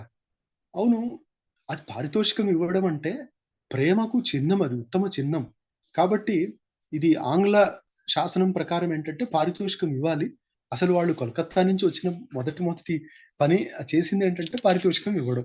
సో భారతీయులకు ఇప్పటికి కూడా అంటే చాలా చిన్నప్పటి నుంచే అంకుల్ మా ఇంట్లో ఫంక్షన్ ఉంది ఏం చేస్తున్నారు అని అడుగుతారు. అట్లా పిల్లలకు కూడా అలవాటు అయిపోయింది. అట్లా ఇక్కడ భారతీయులకి బాగా అలవాటు ఏంటంటే ఏదో ఒకటి పుచ్చుకోవాలని. అలాంటి చూసే పాపం పతంజలి మహర్షి అపరిగ్రహం పెట్టి బాబు ఎక్కువ తక్కువ పుచ్చుకోకండి అని ఆయన చెప్పడం అయిందట్టు కనిపిస్తుంది. సో ఈ రకంగా మనం 5వ దాంట్లో వీళ్ళిద్దరి అంటే ఇదే వాళ్ళిద్దరి అహంకార వాక్కులు, గర్వ వాక్కులు, వాటిని చూస్తాం. ఆ తర్వాత ఇది అంటే షష్టాంకంలో ఒక ఎవరో బాటసారి తర్వాత ఒక గృహస్థుడు, వాళ్ళిద్దరి మధ్యలో జరిగిన సంవాదం అన్నమాట. దీంట్లో కూడా మీరు చక్కటి రచన చూడొచ్చు. గేహేస్వే విచరన్ యథా గ్రహపతి సర్వత్ర పశ్యేత్ స్వతాం ఏవం క్షేత్ర గణాన్ దిశాసు సకలాసు ఆసేతు శీతాచలం యాత్రార్థం విచరంతి ఏ అఖిల జనే పశ్యంతి తే స్వీయతాం హేతుస్సాతిథి దైవతాత్ర భరతేషు ఏకత్వధీకారిణి. ఇది కూడా భారతదేశ సంస్కృతి గొప్పతనం. ఆయన ఏం చెప్తున్నారంటే అతిథి దేవో భవ అని కేవలం ఉపనిషత్తు చెప్పింది కాబట్టి మనం మాటి మాటికి దాన్ని అనుకోవాలని కాకుండా, మనకు మహాభారతంలో ముద్గల ఉపాఖ్యానంలో ముద్గల మహర్షి అతిథి సేవయే జీవిత పరమ ధ్యేయంగా పెట్టుకొని జీవించినట్టుగా మనకు కనిపిస్తుందండి. కాబట్టి ఆ అతిథి అనేది ఈ భారతీయ సంస్కృతికి ముఖ్యమైన విశేషము. అది చెప్పడానికి ఇక్కడ అంటాడు అతను, మేము అతిథుల్ని ఇక్కడ దేవతలుగా భావిస్తాం. గేహేస్వే విచరన్ యథా గృహపతి సర్వత్ర పశ్యేత్ స్వతాం. అంటే తన ఇంట్లో గృహపతి ఉన్నట్టుగా అతిథి వచ్చి తన ఇల్లుగా భావించాలి. ఏవం క్షేత్రగణాన్ దిశాసు సకలాసు ఆసేతు శీతాచలం యాత్రార్థం విచరంతి ఏ అఖిల జనే పశ్యంతి తే స్వీయతాం. సో అందరూ భారతదేశం అంతటా కూడా పర్యటన చేస్తూ అంతటా తమ తమ వాళ్ళుగానే భావిస్తూ వెళ్తుంటారు. అలాంటి సా అతిథి దేవత అత్ర భారతేషు ఏంటి అంటే ఏకత్వ ధీకారిణి, అంటే అందరిలో ఏకత్వాన్ని కలిగించే ఈ అతిథి దేవత అని దాన్ని స్తుతిస్తూ, ఇంకా దానికి సంబంధించిన రకరకాల వర్ణనలు చేస్తారు ఆయన. దాంట్లోనే ఆముష్మికార్థ చింతాయై మతానాం కిల సంభవ కథం ఐహిక రాజ్యేషు మతభేదస్య పాలనం. అయితే అక్కడ వాళ్ళు పరస్పరం మాట్లాడుతున్న సందర్భంలో ఈ ఇంగ్లాండ్, భారతదేశం, మరి ఇతర మిత్ర దేశాలు, శత్రు దేశాలు, అక్కడ పాకిస్తాన్ ఉల్లేఖం కూడా ఆయన చేశారు ఒక చోట. పాంధుడు ఆయన బాటసారి పాకిస్తాన్ ఉల్లేఖాన్ని చేసినట్టుగా అక్కడ ఒక మాట వస్తుంది.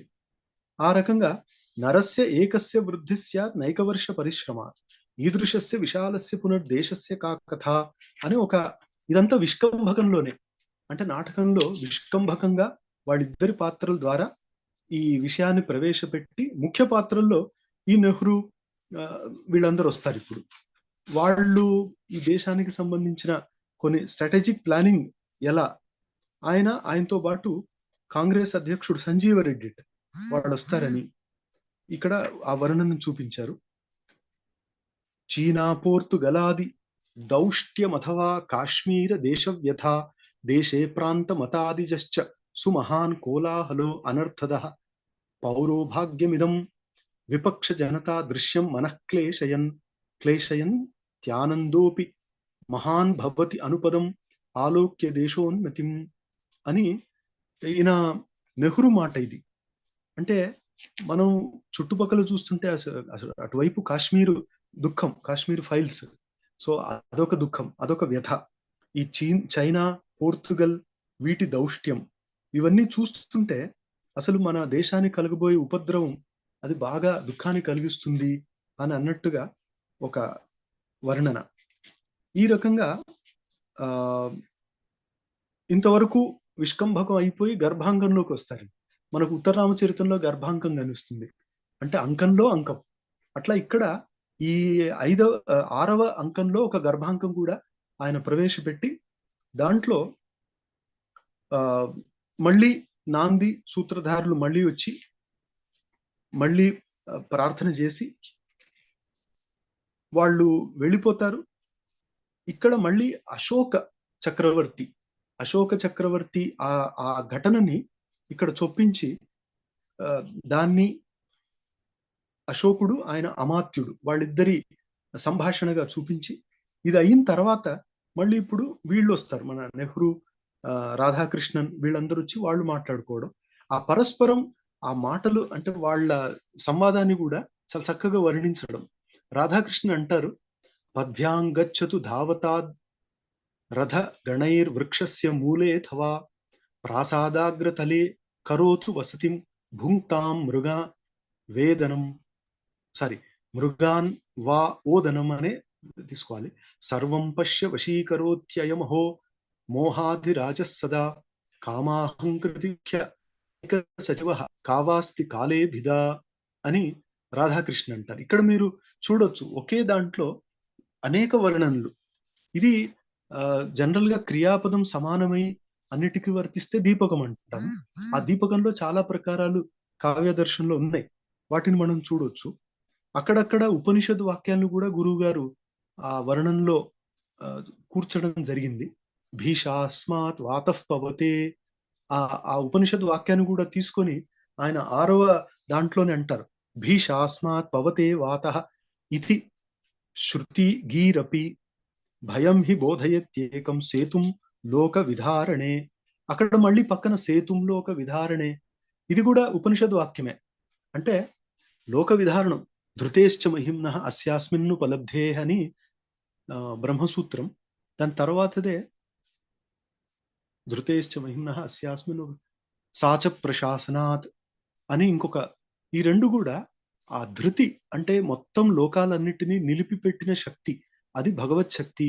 దాన్నే భగవంతుడు అనాలి, ఇంకో చోట వాడకూడదు, వాడితే ఔపచారికం అని చెప్పి ఆ ధృతి అనేది ఏదైతే చూపించారో అది న్యాయకుసుమాంజలిలో ఉదయనాచార్యుల వారు కూడా 5వ స్తబకంలో అంటారు, కార్యాయోజన ధృత్యాదే పదాత్ ప్రత్యయత శృతే వాక్యాత్ సంఖ్యా విశేషాచ్చ సాధ్యో విశ్వవిద్ అవ్యయ అన్న దగ్గర కార్య ఆయోజన ధృతి, ఆ ధృతి అనేది అది న్యాయశాస్త్రంలో కూడా పరమేశ్వరుడి అస్తిత్వానికి ఒక చిహ్నంగా చెప్పారేంటంటే ఈ మొత్తం గ్రహాలు నక్షత్రాలు ఇవన్నీ కూడా తమ తమ గతిని అనుసరించి ఉండడానికి కారణమైన శక్తి, అది ఈశ్వర శక్తి.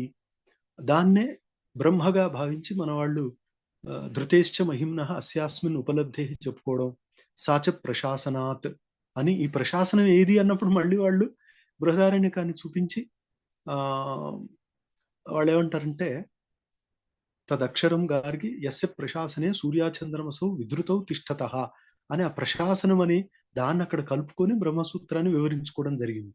సో అట్లాంటివన్నీ ఒకవైపు బ్రహ్మసూత్రం, ఒకవైపు ఛాందోగ్యం, ఒకవైపు బృహదారణ్యకం, వీటన్నిటిని కలిపి ఒక శ్లోకం చేశారు. ఆ శ్లోకం గురువు గారిది, భయం హి బోధయత్యేకం సేతుం లోక విధారణే. సేతు అనే శబ్దాన్ని కూడా వాడారు, బ్రహ్మసూత్రంలో కూడా వచ్చింది అది. అయితే ఆ అది మళ్ళీ తమాషా చర్చ అక్కడ జరుగుతుంది. ఏంటంటే బ్రహ్మని సేతు అన్నారు కదా, సేతు అంటే ఒక నది ఒకవైపు ఒడ్డు నుంచి మరొక ఒడ్డుకు చేర్చేది. మరి బ్రహ్మ తానే సేతు అవుతే ఆ చేరాల్సిన ఒడ్డు ఇంకేది, బ్రహ్మ కాకుండా ఇంకొకటి ఏముంది? కాబట్టి సేతువు అనే దాన్ని ఎట్లా తీసుకోవాలి అంటే రామానుజుల వారు శ్రీభాష్యంలో సినోతి బధ్నాతి ఇది సేతు అంటే కేవలం కలిపేది, దాన్ని మనం సేతు అందామని ఒక వ్యాఖ్యానం చేశారు. సో అట్లా సేతువు అనేది బ్రహ్మకు వర్తిస్తుంది అని చెప్పి దాన్ని ఇక్కడ తీసుకొచ్చారు, లోక విధారణే సేతు అని చెప్పారు. అది ఒక గొప్ప తత్వం మనకు. ఇది ఇట్లా ఈ 6వ అంకం కూడా నడుస్తుంది. దీంట్లో కొంత ఆధ్యాత్మికత కూడా వచ్చింది. సాదేవి కమలాసన ఆననచరి యాం ఆదితో వ్యాహరత్ యా నైకాబ్ద సహస్ర సంచిత మహావిజ్ఞాన వారాంనిధి మాతాయాచ సమస్త భారత భువాం భాషాంగనానాం అసౌ అంటే ఈ అనేక భాషలు అనే అంగనలకి అసౌ వాణి కస్యను న ప్రియా ఆ పశుమతే. ఇది భాగవతం ప్రభావం. అంటే భాగవతం ఎవరికి రుచించదు, ఒక్క అపశుఘ్న అన్నాడు. అంటే కేవలం అట్లాంటి వాళ్ళు తప్ప ఎవరికి అందరికీ రుచిస్తుంది అని ఆ శబ్దాన్ని ఇక్కడ ఆయన పెట్టి సా సర్వదా వర్ధ్యతాం అంటే అట్లాంటి ఈ భాష, ఈ దేశం, ఈ సంస్కృతి ఎప్పటికీ వర్ధిల్లుగాక అని ఇక్కడ గర్భాంకం అయిపోతుంది. అయిపోయి ఇంకా తర్వాత మనం చివరి రూపకం చివరిలోకి వస్తామండి. 6 అంకాలు. ఆదౌ సైనిక వాహనాని చ తతో నైకేచ పాదాతికా ఆకాశేచ నవాంబుద భ్రమకరి గర్జత్ విమానావలి. ఈ శ్లోకం, దీని తర్వాత శ్లోకాలు కూడా అంటే ఇది ఇంకా ఉపసంహారం అన్నమాట. అంటే ఇంకా ఇప్పటికి సమాప్తికి వెళుతుంది. ఈ సందర్భంగా గురుగారు వర్ణించడం ఏంటంటే మరొక్కసారి మీరు మనసులోకి తెచ్చుకోండి, మన ప్రాచీన పరంపర ఏంటి, మన ఋషి పరంపర ఏంటి, మన ఉదాత్తత ఏంటి, ఇవన్నీ దృష్టిలో పెట్టుకొని మన భారతదేశం యొక్క గౌరవాన్ని మనం గుర్తించాలి. ముందు మనం భారతీయులము అనే ఒక గొప్ప భావనని మనలో నిలుపుకోవాలి అని మిగతా వాళ్ళు ఈ రకంగా ప్రయత్నాలు చేస్తున్నారు. ఏదో కొద్దిమంది ఈ భారతదేశ సార్వభౌమత్వాన్ని, స్వాతంత్రాన్ని రక్షించడానికి ప్రయత్నం చేస్తున్నారు. కానీ అది వాళ్ళ మాత్రం పని కాదు, వాళ్ళకే ఆ కర్తవ్యం అని కాదు, మనందరం కూడా దీంట్లో పాలు పంచుకోవాలి, మనందరిలో ఆ భావన ఉండాలి అని భరతవాక్యంతో ముగిస్తారండి. భరతవాక్యంలో స్వదేశ క్షేమార్థం సకల జనతాసౌ ప్రయతతాం. ఈ భరతవాక్యంలోనే మనందరికీ ఉపదేశం కూడా ఏమంటే, మనందరూ ఇప్పుడైతే ఇంకా పెరిగిపోయింది, ఇప్పుడు దీని అవసరం ఎక్కువ. ఏంటంటే అందరూ సకల జనత, ఈ జనులందరూ కూడా స్వదేశ రక్షార్థం ప్రయతతాం, అంటే తమ దేశాన్ని రక్షించుకోవడానికి ప్రయత్నించాలి. పరాశ్చ అస్మత్ సీమాక్రమణ కుధియో యాంతు విజితాహ, మనం చూసాము ఇప్పుడు ఆపరేషన్ సింధూర్ లాగా.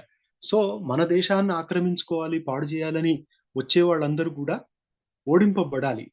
సమృద్ధోయం దేశో వివిధ విభవై సంచిత బలో, రకరకాల, అంటే అది స్పేస్ సైన్స్ కావచ్చు, ఫార్మాస్యూటికల్స్ కావచ్చు, ట్రేడ్ కావచ్చు, వీటన్నిటిలో దేశం అన్ని రకాల వైభవాన్ని పొందాలి.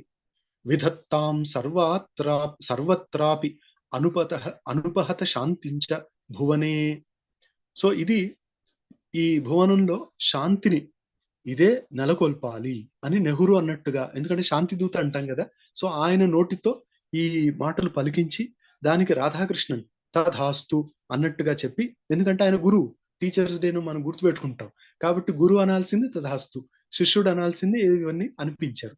అనిపించి షష్ఠంకం ఇక్కడ ముగుస్తుంది. అంటే దీంట్లో సమాప్తమిదం రూపకం అని, అట్లా గురువు గారు 6 అంకాల రూపకాన్ని అట్లా జాగ్రత్తగా మన భారతదేశ అంటే దేశభక్తిని అందరిలో కలిగించేట్టుగా రాయడము, దాంట్లో ఆయా సందర్భాల్లో సందర్భానికి తగ్గినట్టుగా అన్ని అలంకారాలు ఎవరూ చూపించలేదు. అన్ని అలంకారాలు ఎంతో గొప్ప గొప్ప అలంకారికులు కూడా చూపించలేకపోయారు. అలంకారాలను ఎన్ని రకాలను చూపించిన వాళ్ళు కావ్యాలు రాయలేదు.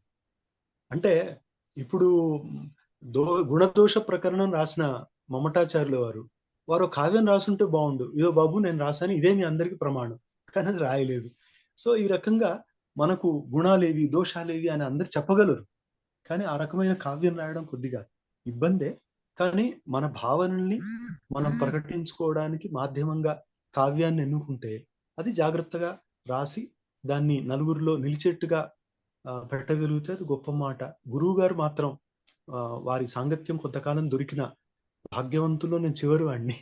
సో ఎక్కువ భాగ్యవంతుల్లో శశిరేఖ మేడం గారు. సో వారి భాగ్యం అంటే అందరికీ అసూయ కలిగించే భాగ్యం. అట్లా వారు నిరంతరంగా ఉండి ఈ మధ్య సాహిత్య అకాడమీ ద్వారా చాలా చక్కటి గురువు గారి జీవిత చరిత్రను కూడా వారు పబ్లిష్ చేశారు. చాలా గొప్ప ట్రిబ్యూట్ అండి వారికి. అంటే మనలో ఉన్నంతకాలం తెలియదు, కానీ వారు ఎంత గొప్ప ఋషి తపస్వి అనేది వారి రచనను చూస్తే, వారి బయోడేటా ఒక్కసారి చూస్తే తెలుస్తుంది. ఏంటంటే అది మనము మనుషులమే.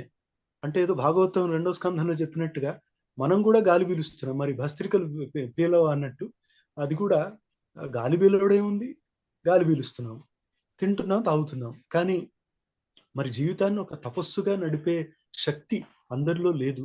అలాంటి శక్తి ఉన్న వాళ్ళు వారు ఆ పరమాత్మ విభూతి స్వరూపులుగానే మనం భావించాలి.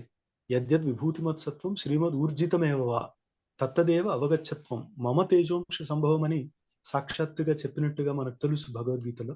కాబట్టి ఇక్కడ పుల్లల శ్రీరామచంద్రుడు గారు అనే పేరుతో ఒక శరీరంలో ఆ శక్తి ప్రవేశించి కొంతకాలం ఈ లోకోపకారకమైన పనులు చేసి ఎంతో మందిని ప్రేరేపించి ఈ రకంగా తన వైభవాన్ని చూపడం అనేది ఒక గొప్ప మాట.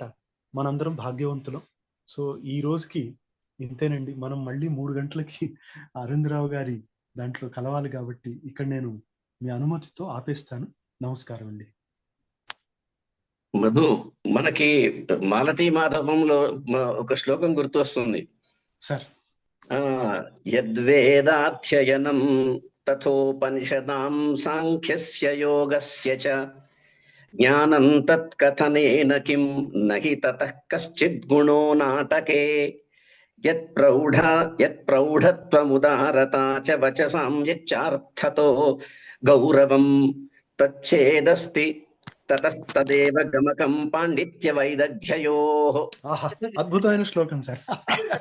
అద్భుతం సార్, నిజంగా ఇది కరెక్ట్ గా నాటకంలో సుసంహత భారతం ఎక్సలెంట్ నాటకాస్, డ్రామాలు. నిజం సార్. ఇదంతా కనబడింది సుసంహత భారతంలో. అవును అవును సార్.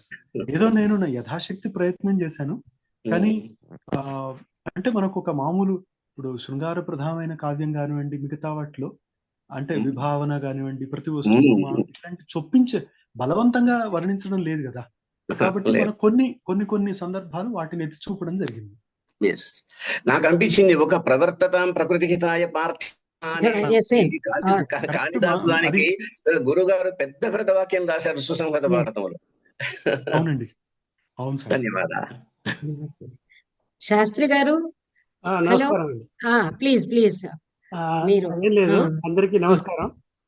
నమస్కారం అండి. ఈ కార్యక్రమంలో పాల్గొనడం కూడా ఎంతో ఆనందకరంగా ఉంది. మొట్టమొదటి కార్యక్రమం ఇది. ఈ సుసంహిత భారత రచన చూసిన తర్వాత ఈ మధ్యలో ఆ తర్వాత ఆయన చేసిన ఒక రచన నాకు గుర్తొస్తూ ఉంటుంది. దాన్నే ఒక డాన్స్ బ్యాలే కింద కూడా దాన్ని కన్వర్ట్ చేశారు, మహాన్ భారతోహం అని చెప్పి. ఎంతమంది చూసామో నాకు సరిగ్గా ఐడియా లేదు, కానీ ఒక్కసారి దీనికి అనుగుణంగా ఉన్నటువంటి ఇటువంటి అర్థాలే, ఇటువంటి థీమ్ తోటే చేసిన ఆ మహాన్ భారతోహం కూడా మీరు ఓకే అంటే ఒక్కసారి నేను షేర్ చేసుకుంటా. తప్పకుండా. ఒక్క నిమిషం.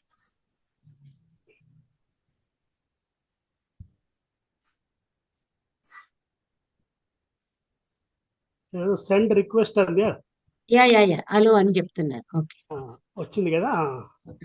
ఇప్పుడే చూస్తాను, ఇది షేర్ అని.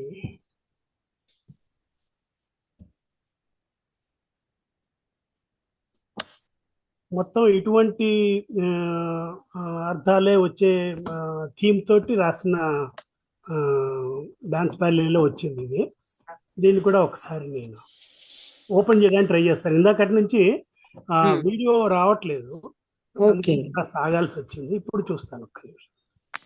ఈ షేర్ అని వచ్చింది. ఇప్పుడు ఫైల్స్ కి వెళ్ళాలంటే ఎటు వెళ్ళాలి? కెన్ సంబడి అసిస్ట్ మీ?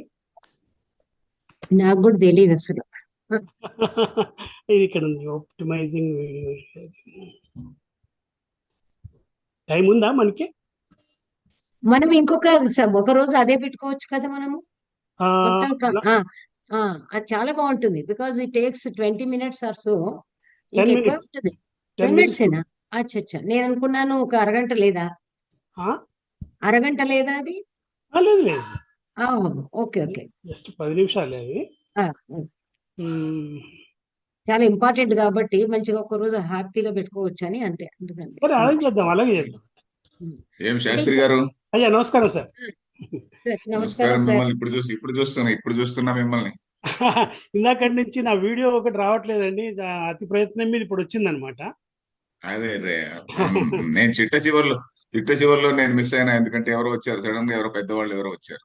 ఓహోహోహోహో, నేను అదే నాన్నగారిది అప్పుడు అది ఒకటి వచ్చింది కదండి, నాన్నగారి మహాన్ భారతం అన్నది దీనికి బాగా దగ్గరగా ఉంటుందండి. అది ఆ రచన కూడా దాన్ని వాళ్ళు మహాన్ భారతోహం అని చెప్పి డాన్స్ బ్యాలే కింద కూడా చేశారు కదా, అది తెరుద్దామా అని ట్రై చేస్తున్నాను. మన మేడం చెప్పినట్టుగా బహుశా తర్వాతే మనం వేరేగా మనం ఒక రోజు దాంతో స్టార్ట్ చేయొచ్చు ప్రోగ్రామ్ ని. మేబీ దాంతో స్టార్ట్ చేసినట్టుగా ట్రై చేద్దాం. అది చాలా బాగుంటుంది. What I'm saying, it will be very nice. అయినా మంచి పని అయింది మీరు వచ్చి మాట్లాడారు కాబట్టి. అది మనము తప్పకుండా ట్రై చేయొచ్చు. దాన్ని చూద్దాం. రెడీ, మీరు కంప్లీట్ గా మీరు దానిలో మనకి ఇదైపోయి లాగిన్ అయిపోయి అంటే ఇక్కడ పంపిస్తే చేయగలమా అనేది నేను అడుగుతాను. నాకు కూడా I'm also not that perfect. మీరు కనుక వీడియో పంపితే దీనిలో షేర్ చేయొచ్చు, అయితే మేమే చేసేస్తాం, ప్రాబ్లమే లేదు. మంచిదండి, అలా చేద్దాం. అలా చేద్దాం. మొత్తం పైన మీరు దర్శనం ఇచ్చారు. సో మరి పరిపూర్ణత వచ్చింది పరిపూర్ణత వచ్చింది. ఎందుకంటే మరి అసలు సిసలైన వాళ్ళు లేకపోతే ఎలా? మా కార్యం ఇది ఒక డాక్యుమెంట్ అయిపోయి ఉంటుంది. ఇది అలాగే చాలా ఎంతో బృహత్ కార్యం అనే చెప్పాలి. అంటే మరి అది బృహతాం అన్నమాట. మరి మహాత్ములను గూర్చి చేసే కార్యక్రమం కదండి, అందువల్ల మహత్తరంగా ఉంటుంది. ఇంకొకటి చిన్నది, ఒకటి నేను ఎక్కువ మాట్లాడను. ఇది గురువు గారు 1964లో రాయడము, దానికి అవార్డు రావడము జరిగాయి. అప్పటికి వారి వయస్సు 37 సంవత్సరాలు మాత్రమే. అంటే 64లోనే సామాజిక పరిస్థితులను దృష్టిలో పెట్టుకుని రాశారంటే 40 ఏళ్ల క్రితమే ఎంత దారుణంగా, అంటే 60 ఏళ్ల క్రితం, 60 ఏళ్ల క్రితమే ఎంత దారుణమైన పరిస్థితులు మన దేశంలో ఉన్నాయి అనేది కూడా మనకి ఈ నాటకం ద్వారా తేటతెల్లమవుతుంది. తర్వాత మధుసూదన్ని నేను ఎన్నుకోవడానికి కారణం కూడా ఏమిటంటే, గురువు గారిలో ఉన్నటువంటి అనేదో తేజోంశ సంభవం అని చెప్తున్నాడు కదా, గురువు గారిలో ఉన్నటువంటి ఆల్మోస్ట్ అన్ని కూడా ఈ జూనియర్ గురువు గారిలో ఉన్నాయి కాబట్టే ప్రతి అక్షరం ప్రతి శ్లోకం కూడా వివరించగలిగినాడు. మధుసూదన్కి ఇప్పుడు భారతాదులు ఎన్నైనా ఇవ్వచ్చు, కాకపోతే అందరూ ఎంజాయ్ చేయాలని వివిధ వక్తలను తీసుకున్నాము. అందరూ దానికి న్యాయం చేకూరుస్తారు. కాకపోతే మంచి శుభారంభం. అది మధుసూదన్కి అభినందనలు తెలుపుతూ ఇంకా ఎవరైనా మాట్లాడొచ్చు. ఓకేనండి, ఐ రిమైన్. మెసేజ్ పంపానండి నేను. Okay sir, yes. అయ్యో చెప్పండి సార్, మీరు మాట్లాడండి సార్, మీరు మాట్లాడకపోతే ఎట్లా మరి? చిన్న గురువు గారు అని అన్నారు. ఇప్పుడు ప్రస్తుతానికి నా గురువు వారేనండి. అందరికీ నేను గురువు నా అండి సందేహాలన్నీ సార్. ఆయన అడుగుతుంటా. నేను జ్ఞాన విషయంలో అందరికీ గురువు అండి ఆయన. కరెక్ట్ అండి, సరిగ్గా చెప్పారు. ఇంత ప్రౌఢంగా ఉందనుకోలే ఈ సుసంహత భారతం అనేది. ఇప్పుడు ఆయన శ్లోకాలు చదువుతుంటే చూస్తే చాలా ప్రౌఢంగా ఉంది. నేను కొంచెం ఏదో ప్రిజుడిస్ ఉండి చదవలే, గాంధీ నెహ్రూల గురించి చదవలే అనుకొని చదవలేదు. బట్ కావ్యంగా తీసుకుంటే చాలా గొప్ప కావ్యం అదే. థ్యాంక్ యూ అండి. నమస్కారం. Thank you sir. మధ్యలో ఎవరో పెద్దవాళ్ళు ఎవరో వచ్చి బయటకు పోవాల్సి వచ్చింది.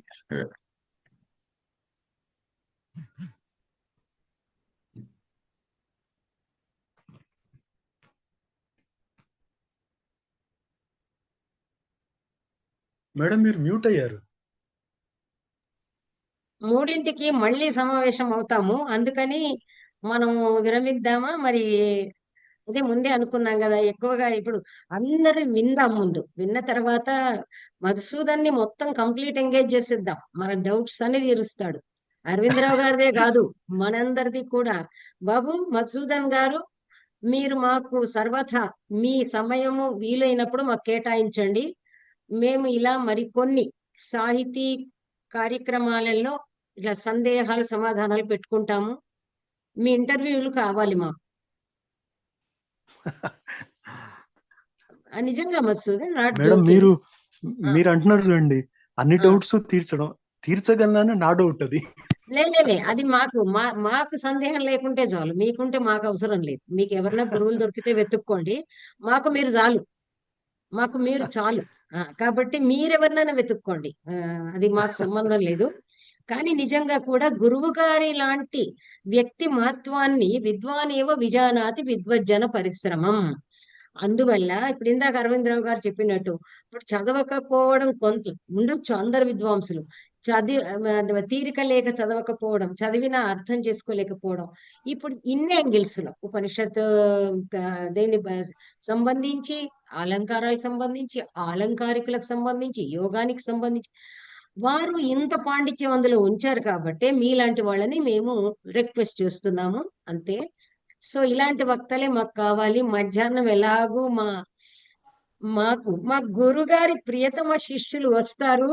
ఇంకా అందులో మాత్రం సార్ పరిచయం తక్కువ ఇస్తాను, జగమెరిగిన బ్రాహ్మణులు మీరు అవసరం లేదు. కానీ I'm very very happy to really, అసలు మీరు నన్ను అనుగ్రహించారండి. ఆ ఒక్క మాటతో నేను ధన్యవాదాలు చెప్తాను.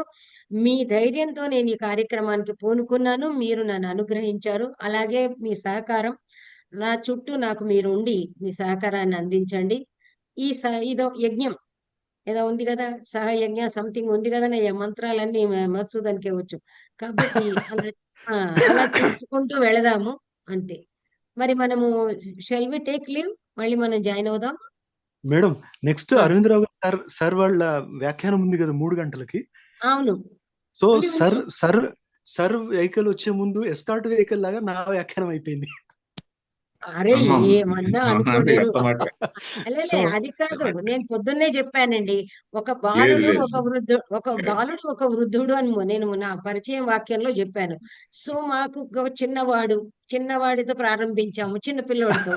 తర్వాత పెద్దవారు మీరు, అంటే మీరు జ్ఞాన వృద్ధులు కూడా కదా సార్. సో అందులో అవునండి. సందేహం తర్వాత లేదండి. మనందరికి బలం. సార్ అంటే మనందరికి బలం అండి. మనకు కాదయ్యా బాబు, మన సార్ మొత్తం మా కంప్లీట్ సార్ మీరు ప్రియత్వం. ఎక్కువ చెప్తున్నారు మేడం. మనం ఇంకా క్లోజ్ చేస్తాం అంతే. చేద్దాం. ఎక్కువ చెప్పట్లేదు సార్, నేను మీకు తెలుసు ఓకే. అందరినీ పొగడనండి బాబు, మీకు తెలుసు నేను. లేదు, మనం క్లోజ్ చేద్దాం ఇంకా. సరే ఓకేనండి మరి. నమస్తే రైట్ నమస్తే మేడం. నమస్కారం, అందరు నమస్కారం. శ్రోతలందరికీ కూడా నమస్కారం అండి. చాలా ధన్యవాదాలు ధన్యవాదాలు కూడాను. మేడం. ధన్యవాదాలు మేడం. ధన్యవాదాలు. అవునా.